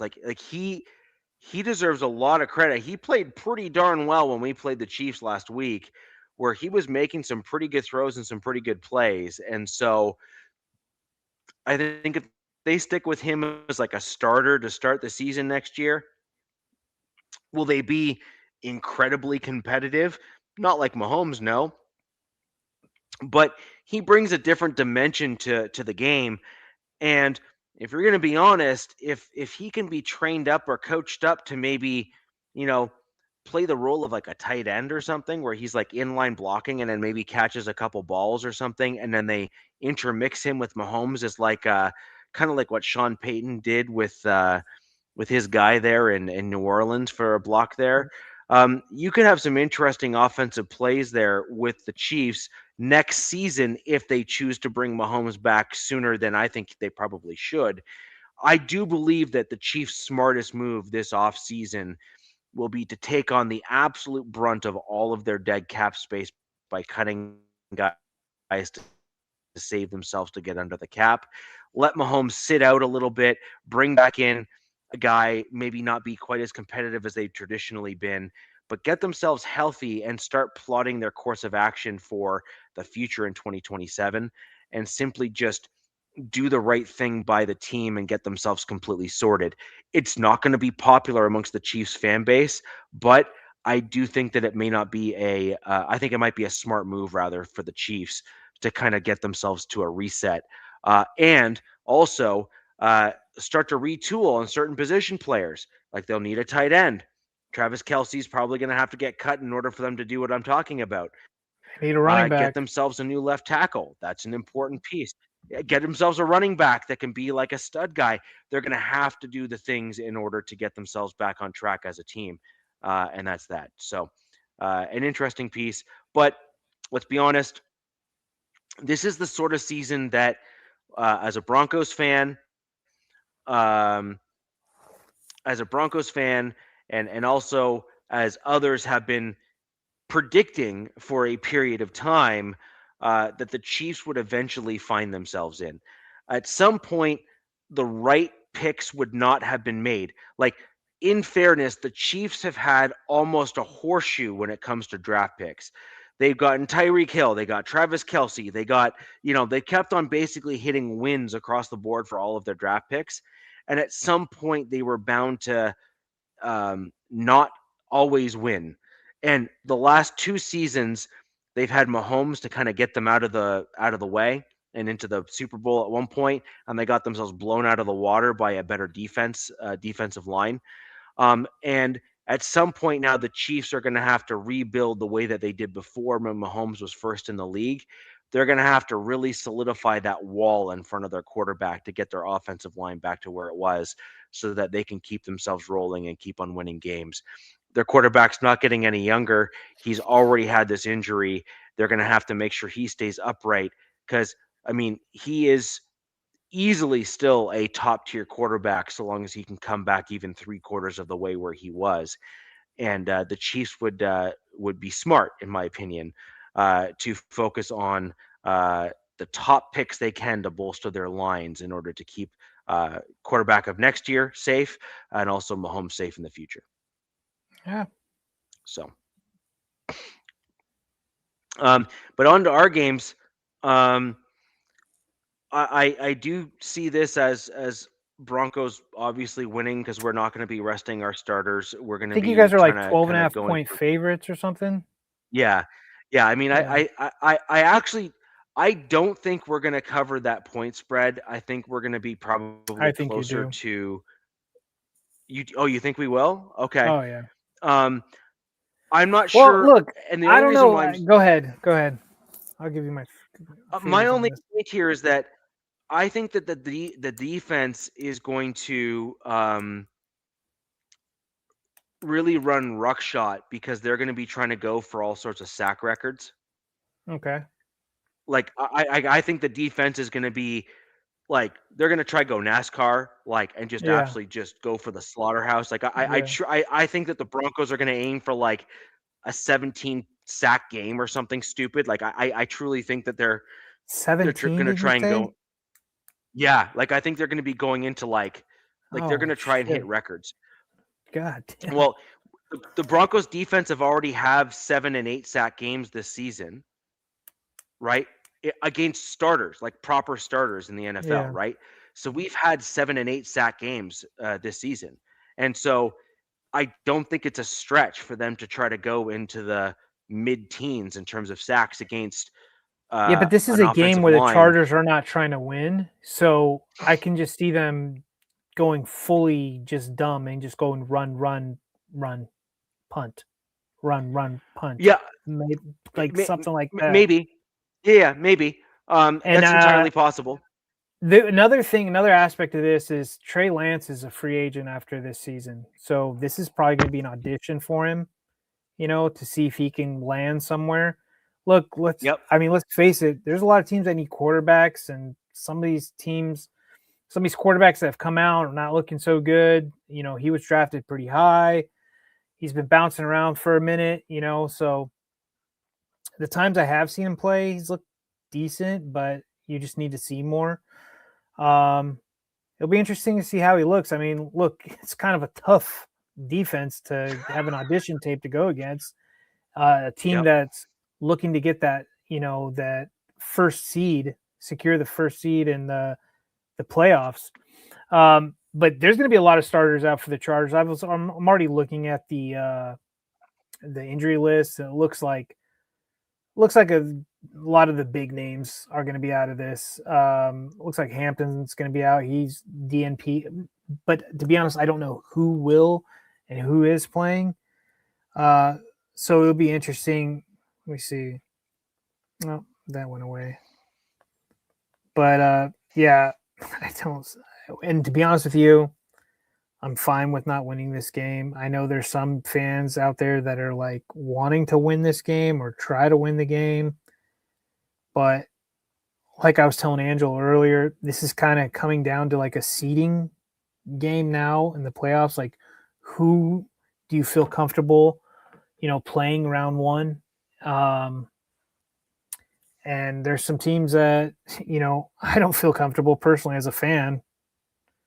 I'm trying to get back to the injury report. Let me check. There we go. Okay, here we go. I mean, they did get some guys back this week to practice, which is good. So, but kind of interesting though. There was like 2 guys that popped up with concussions after our last game with concussion symptoms, which I didn't hear any of that, during or after the game. So that's really interesting. Our center, Bradley Bozeman, he's got concussion stuff. And then our third running back, Hassan Haskins, is dealing with concussion. But he's been limited. They're both been limited. So per Jim Harbaugh, he's pretty much said anybody with bumps and bruises they're going to try to hold out of this game. And you have another 15 people on your injury report. Is it 15? Yeah, it looks like that.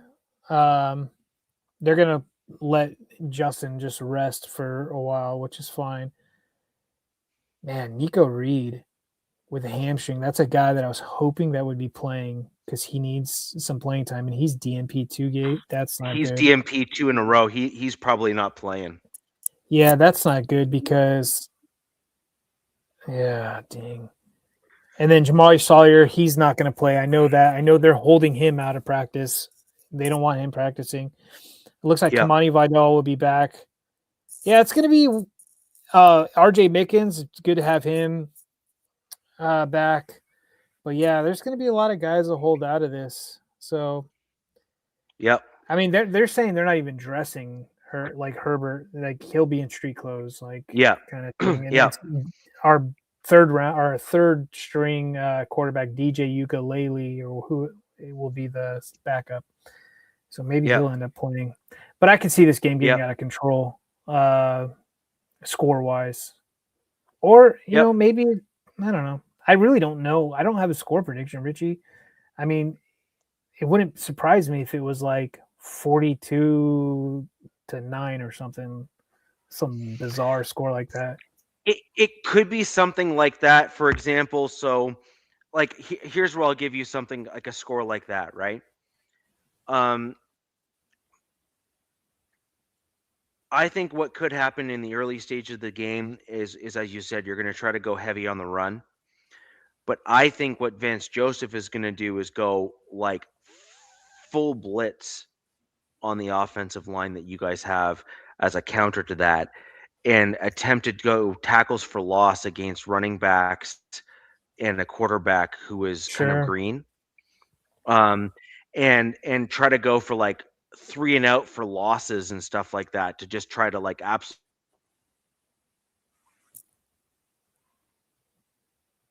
We lost audio, buddy.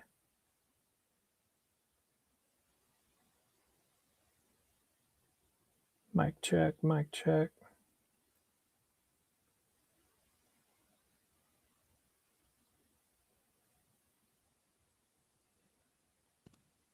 What about now? Yep, there you go. So I think that the Broncos are going to probably try to go for the jugular early, and this is my general theory on the game, is I think they're going to go jugular early, try to really get the pressures there on the quarterback and the run game. And then this is really where I think the Broncos' depth on the defensive side of the ball is going to be interesting. And that is my Broncos defense, especially on the edges, like are like 3 guys that are backups Yeah. are starters on most other teams at the edge level. Yeah, so Like, that might be the case is, you know, after halftime or maybe after the third quarter, Sean just starts pulling these guys and starts pulling some of the guys back, right? yeah, Exactly. yeah. That's what my prediction is. So my prediction is if we get some, like, for here's an example, right? You have a running back, he gets swarmed by say 3 Broncos defenders in the backfield because the offensive line isn't blocking properly, which is Right. by the way well within the realm of possibility, Sure. right? And if they end up with the ball getting punched out or something like that, and a fumble recovery or 2 or something like that occur as part of the game, again, I'm not saying that's going to happen. I'm saying it's definitely possible. And if the Broncos then score off of those and get themselves, say, up by, say, 14, I could start seeing some of the guys like Nick Benito kind of find yourself on the sideline, my man. Unless they're looking at Nick Benito contract, because by the way, Sean Payton's really good with this. If his guys have an escalator in their contract, Yeah. he I'm will glad let you kind them. of brought that up. He will let them try to get it. Well, I know you guys have one guy, but he needs like 5 catches. The Troutman. I think he has like Here, you can quote me on this right now. Troutman will get 5 passes for sure. this game. For sure. That's 100%. crazy because he to get the money, right? No, I'm telling you right now. Troutman is a Sean Payton guy. He is the grinding type of tight end and type of player that you want on your team. I'm telling you right now, take it to the bank, and I'm happy to be proven wrong, but I don't think I will be. Troutman will be given the opportunity at least to get 6 catches or 7 catches in today's in the game that we have on Sunday, for sure. And then so we'll go on my side to the Chargers, you know, about guys that have a lot at stake. Keenan Allen. What's on stake for him this weekend is if 6 receptions is $750,000, 9 receiving yards, $250,000, 2 touchdowns, $250,000. Okay, a plus 109 receiving yards, $250K, 4 touchdowns, $250K. He hits, I mean, those are kind of lofty, especially going against the Denver defense, but he hits any of that, it's a kind of a payday for him. So, it'd be interesting them trotting him out. He's healthy. I don't see why they wouldn't. I mean, yeah, he's kind of like your savvy vet that you want to make sure he's healthy. I mean, don't mind you, what's his name? Staley's dumbass. I think it was against the Broncos, played Mike Williams against you guys, and he broke his back in a meaningless game. So this is like, you got to be careful about what you're doing and who you're playing and whatnot. But, this is the game of football and things happen. So, well, that's an awful lot of money to leave on the table for a player. yeah. And I can promise you right now, Keenan Allen has gone to the front office and said, Oh. if you don't even attempt to allow me to hit these numbers, like, I'm out. I mean, and he's already been brought up in talks now with the fan base. I'm not sure about the front office, but as a potential re-sign for next year, or does he retire? There's a few guys because we have, I think, look, the number keeps changing. I think it's 24 free agents. It could be more, it could be less. We do have a lot of cap, don't have that much draft capital. There's a lot of things going in for my team that is pretty interesting as well. But yeah, man, I think they should. I think they should try to feed him. Just get him some early receptions. Boom, boom, boom.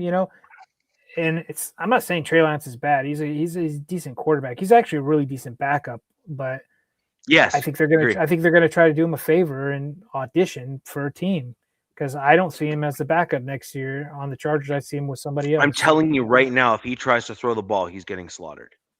Oh, but yeah.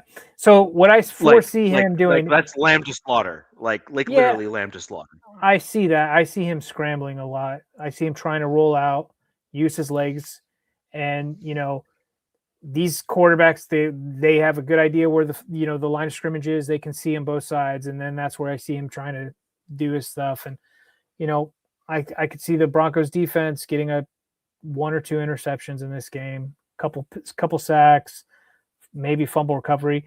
Now we've been pretty good about fumbles. Herbert's been fumbling the ball lately, and that has to do with his hand. But he's recovered his own fumbles, so there's that. The Eagles have the best defense in the NFL and the best roster, man for man. We beat the Rams. Oh wow, okay, West Philly, high on his Eagles still. How do you do against the Broncos? Yeah, that was an L. But look, the Eagles did have a bit of a bounce back stretch in there where they kind of struggled a little bit, and they've actually kind of gone on the upswing now. So I mean, to their credit, I mean, resilient team has proven that they can kind of overcome that adversity over the season. I kind of agree a little bit actually with like I don't agree with that they have like the best defense and everything in the NFL this year. I think that they did have the best defense last year for sure. Their defensive line was just absolutely incredible. But who is the best defense? Is it Seattle, Texans, Broncos? Like it's in those three? Mix it up. I don't know. Seattle's been really good, but the Texans have generally had one of the better defenses. The thing is, it depends on what stats you're looking at. Yeah. The Texans have won in certain categories. The Broncos are ahead in actually a reasonable number of those categories, like a red zone defense, third down defense, sacks and stuff. The Broncos have they're still number 1 in the sacks, as a total team. You have the red zone defense for the Broncos, and you have third down defense in the Broncos. And you have a couple other defensive stats where the Broncos are second or third. Then you have the Texans that are number 1 in some other categories.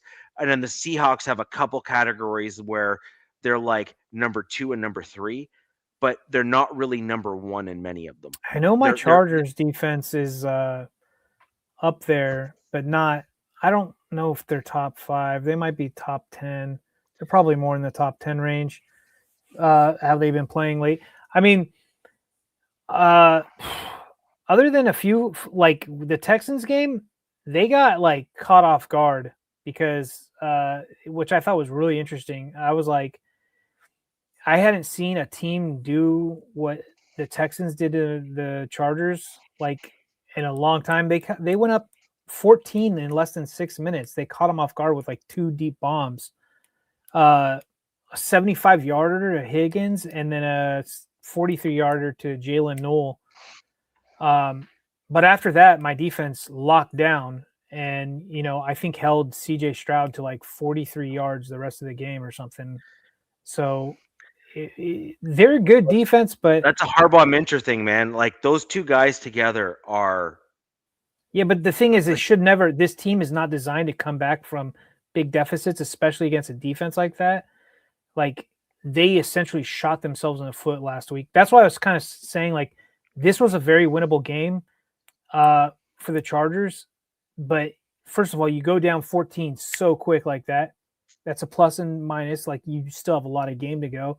But yeah, you're dealing with, and this is, I think you guys have like, oh, this is going to be tough because the Texans edge guys to me just are like look different than Cooper and Benito. Will Anderson and what the heck's his other name? They just look like they look like giants. They're not as speedy. They're still fast, but I mean they had 5 sacks on Herbert. They got an interception, but it wasn't Herbert's fault. So I'll help you with that. They are the difference between Will Campbell. There you go. They're the difference between a guy like Khalil Mack. Yeah, Will Campbell. They're the difference between Khalil Mack and Von Miller. So if you remember Khalil Mack when he was at the height of his game and he was like we're talking about them in their prime when he was with the Raiders, like or he was at that like yeah in their prime. So Khalil Mack, Von Miller was a special player when he was in that early stage. He was like freaking ridiculous. He can almost like bend Khalil backwards. Mack. Yeah, it was weird. It was like the weirdest thing ever, right? Like he got so low to the ground that you kind of looked at and said, "Okay, that's not human. Like you should not be able to do that." Yeah. Khalil Mack though had such violent hands and strength and power to get back to the passer that you're just dealing with 2 completely different types of pass rush guys. Sure. Both on the edges. And I would argue that Max Crosby is a little bit of a hybrid between the two, but he still has more power than he is speed. And so I think when you look at a guy like Max Crosby and the 2 guys from the Texans, they are certainly closer to, say, a Max Crosby than they are a Khalil Mack, but they're not as quick as a guy like Von Miller or Nick Benito or Jonathan Cooper, right? They were still equally it's like, style. they are a formidable duo. Like, holy heck, they are. That Texans defense, like, I guess it's since we hadn't played the Broncos a long time. It's been since week 3. But I was like, damn, dude, these guys are good. Like, they're really good. And the thing is like during that game, it's like what could go wrong went wrong. Like the Chargers were shooting themselves in the foot. Like Aronde Gadsden had like 3 drops.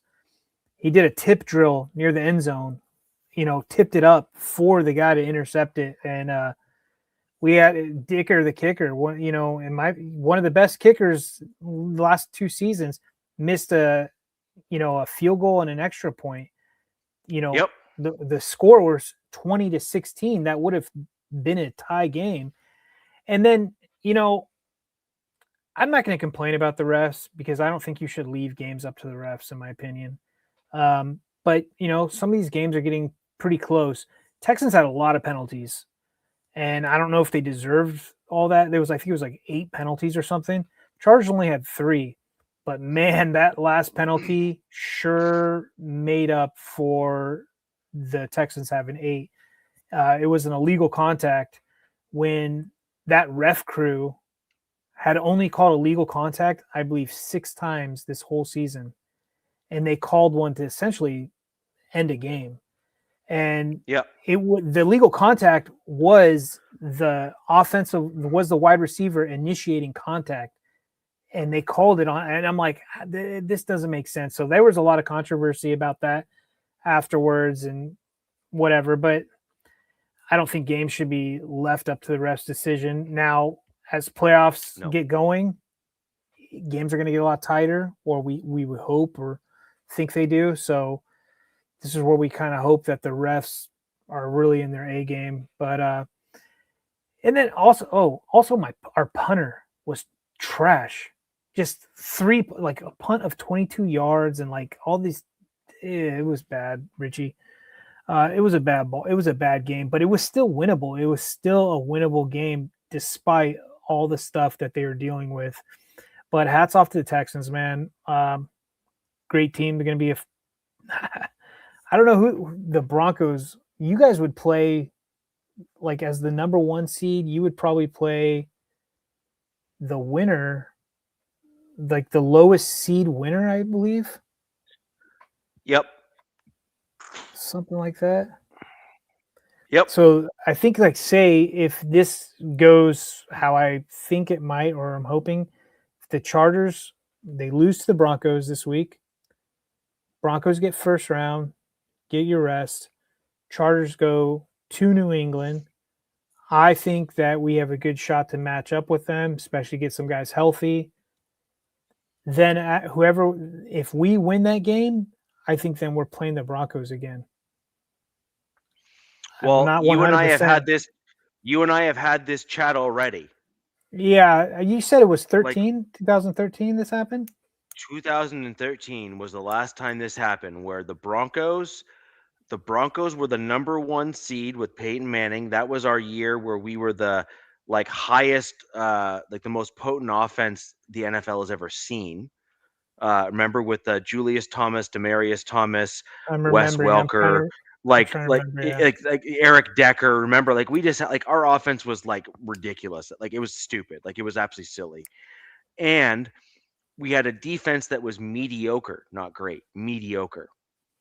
And it turned out that a mediocre defense does not do well in the playoffs, and a high-powered offense that is not run heavy, because we were primarily pass heavy, doesn't do particularly well in February. You need a running game, and a good one at that, in order to really do well. That wasn't the Seahawks Broncos Super Bowl, was it? Yes, it was. Yeah. Super Bowl 48, where we got absolutely slaughtered, right? And I was on. I was that was one of my earlier forays into being a fanalist and things like that. I've had some of my posts on DenverBroncos.com, in the forums there. I kind of broke down the game, and I made some comments about our offensive line that year. We were not holding up enough, and I was concerned that we hadn't gone. We were going too finesse and not enough power. And it turned out that in the worst possible moment, I was proven right. So, you know what I mean? It's that game got out of hand quickly. That game got out of hand it was quickly. Yeah, exactly. So, anyways, it's one of those things. And so you really do need your offensive line. You really do need all that kind of stuff to hold up in those types of games. And so, yes, that was the year where we went in and we beat the Chargers. It was 27-13 or 27-17 or something like that. It was a 7 or 9 point game, something like that. And I'd have to look back to see who was on the offense and the defense for the Chargers. And by the way, in that game, in that year, the Broncos and the Chargers split. So the first game of the year that year, the Broncos beat the Chargers. The second game of that year, which was later in the season, the Chargers beat the Broncos. Was that in Qualcomm? Wait, was that in San Diego? Yes. That wasn't the Ed Hockley, was it? The Ed Hockley rule? I can't remember. I think I went to that game. I went to a Chargers Bronco game in San Diego. Okay. So it was at the very last game of the season, or the second last game of the season, or whatever the case may be. The Broncos are number 1 seed. The Broncos ended up losing that game like 27-10 or 26-10 or something like that. And then in the playoffs, when the Broncos played the Chargers, the score was inverted, where like we kind of flip flop scores almost as the season went on. Broncos beat the Chargers by the same score or close to it. And then the second game, the Chargers beat the Broncos the same score or close to it. And then in the playoffs, the Broncos beat the Chargers by like approximately the same score, which was like 27-10 or 27-13 or something, something like that. It was like basically approximately a 10-point game when all is said and done. Also, I mean, something I'm also thinking about seating wise. I mean, it's still possible that the Bills can get that 7th seed as well. I mean, they currently hold it, and everybody's assuming that they're going to beat the Jets. And I mean, the Jets could be worse than the Raiders, in my opinion. Like, I know the Raiders have the number 1 pick, but the Jets are just god awful. But I mean, look, stranger things have happened, and they could be setting them up for an easier path to the playoffs. I don't know. If I was a Patriot, I'd be pretty pissed that you think teams are eyeing you, but it is what it is. Don't take it personally, or do take it personally, I guess. But I'm looking at the Jaguars and Texans. Those are 2 teams I do not want to play right out the gate. They're both very hot. You know what I mean? Assuming the Broncos have that bye week. So right now the projected is this. Yeah. So the assumption is the Broncos win. So assuming the game go the direction people think is going to happen, it's going to be Chargers play the Patriots, Bills play the Jags, Texans play the Ravens or the Steelers, and then the Broncos have the bye.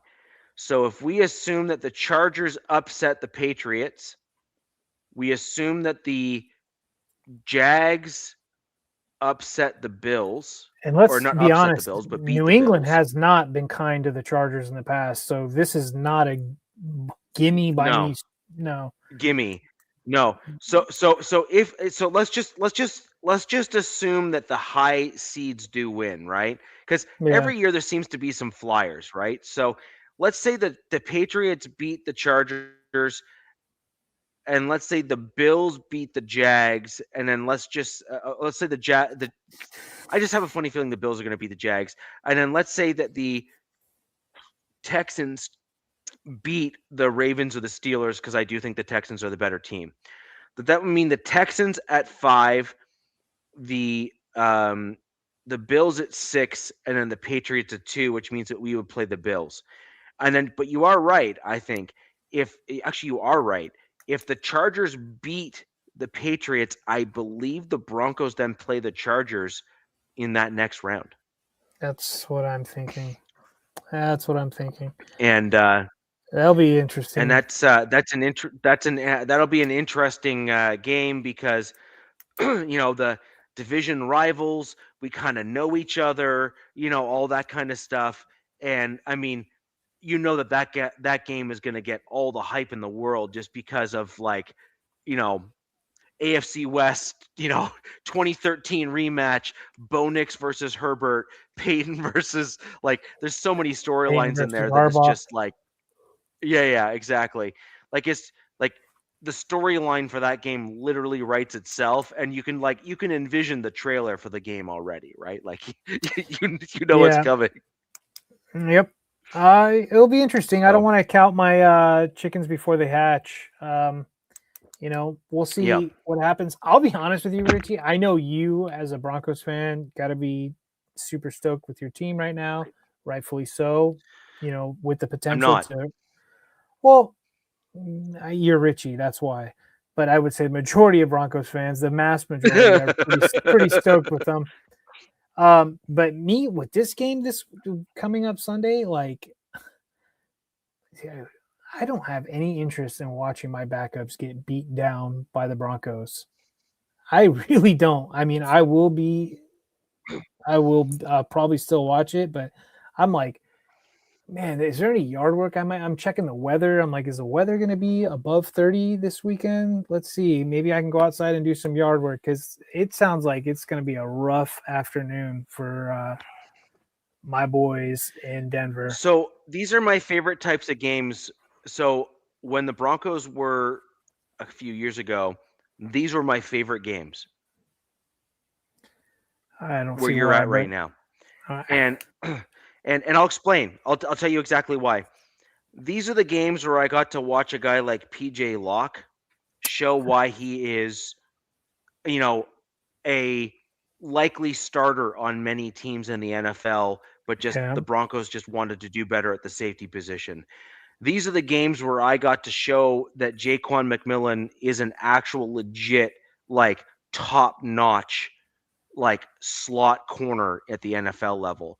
These are the games where I got to see guys like Jaleel McLaughlin or even a Frank Crum or other guys show out and be like, wow, they're actually like way better than I thought they were going to be. yeah, These are the games where you get to see the depth on your roster and know exactly where you need to focus on in the draft that's coming up to kind of gauge is the depth behind the starters at that position really as bad as I think it might be, or are they maybe better than I thought they were?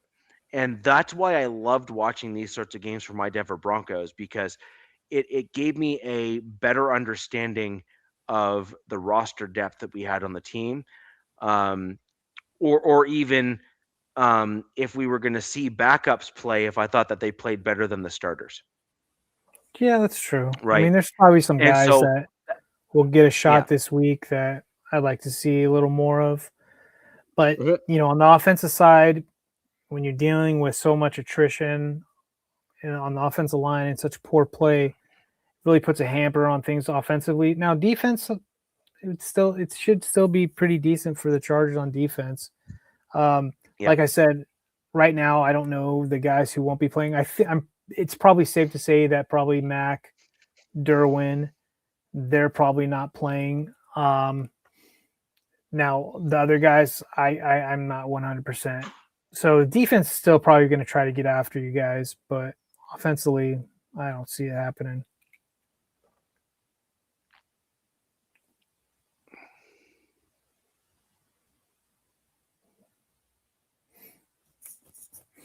Anyways, So let's give our quick score predictions, and then okay. we will end it there.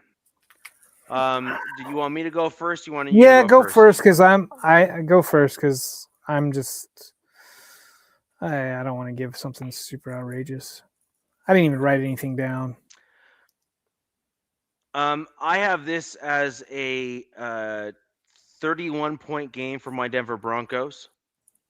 Yeah, I can see that. I think that this is going to be a closer game than you think it's going to be, simply because division rivals, and Harbaugh is not going to want to be completely blown out. Now, I also think that Peyton is going to hold back some starters if the game gets ahead by, say, 2 scores, or maybe or even 3 scores, like maybe like 2 scores and a field goal. I could see Sean Payton pull some of his starters, just kind of play the game a little bit more conservatively.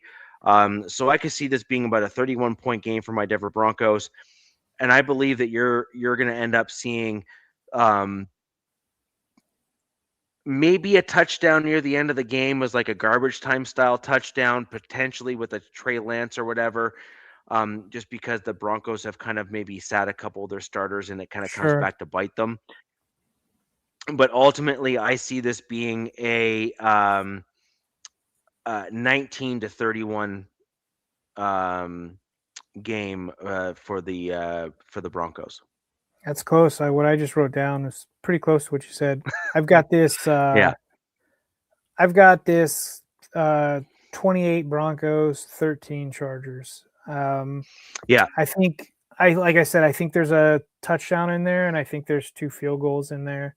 I think there's like 2 like long attempts at a field goal, especially being up in Mile High, and Dicker probably trying to redeem himself from last week.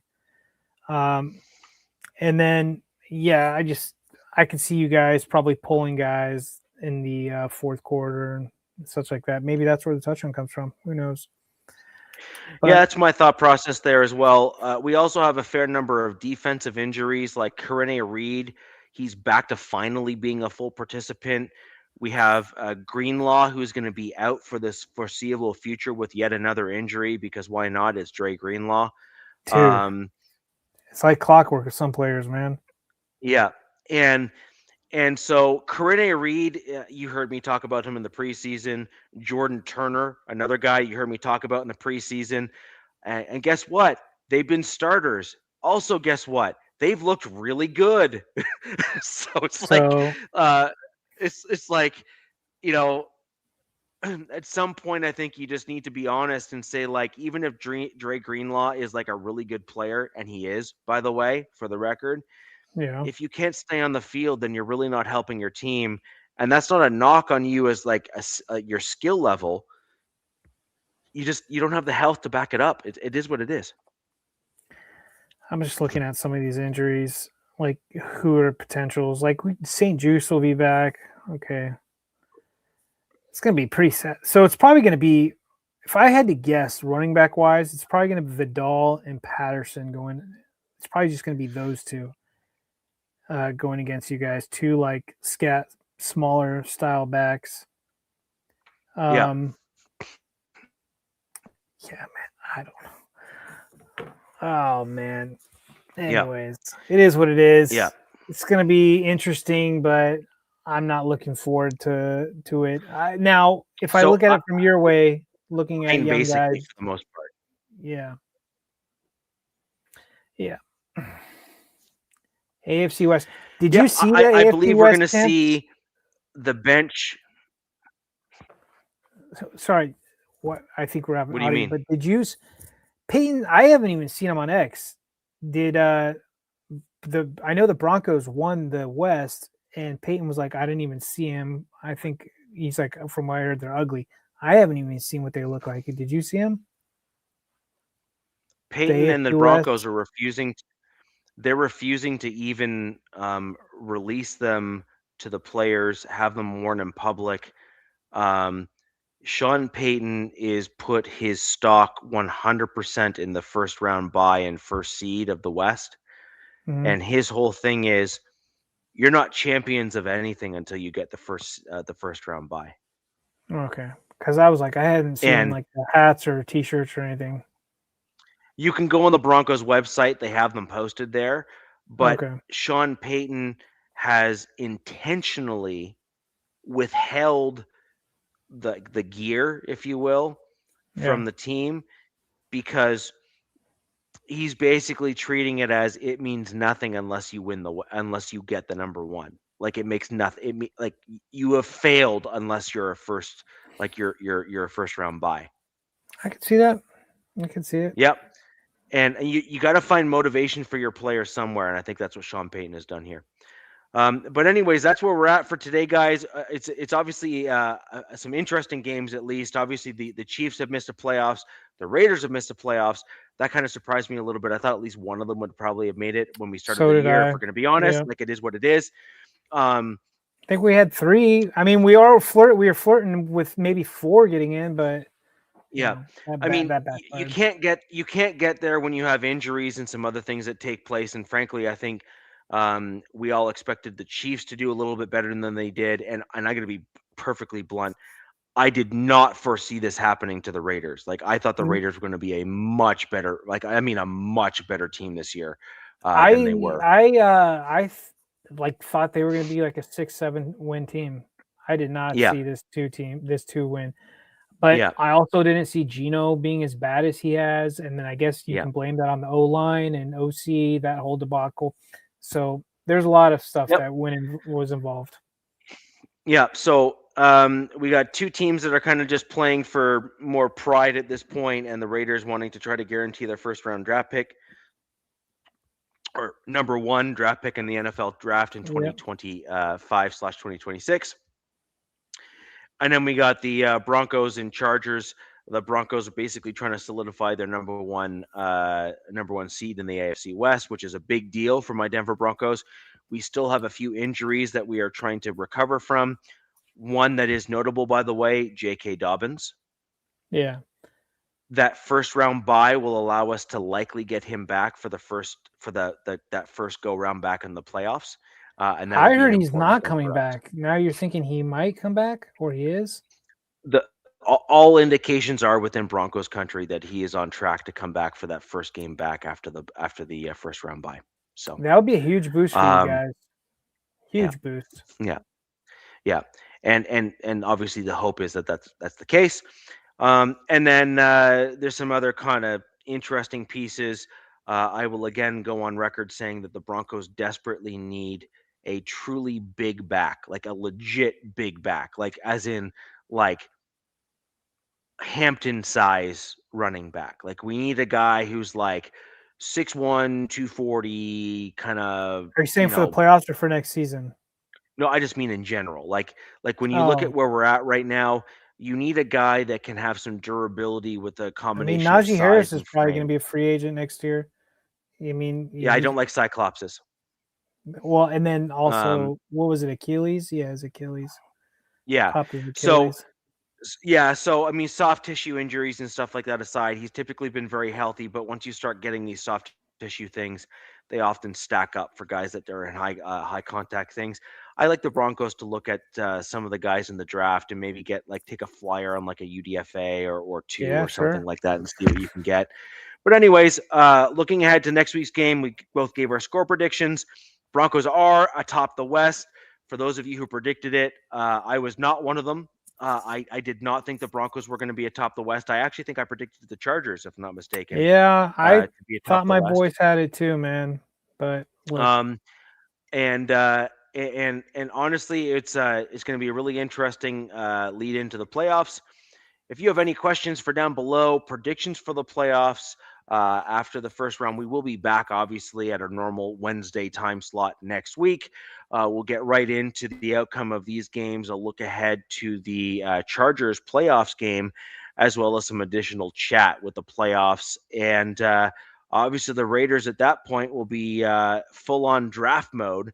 So we'll start getting into a little bit of that kind of stuff as well. In addition to, by next week, DZ will have probably some information in terms of coaches that have been let go and whatnot. That's true.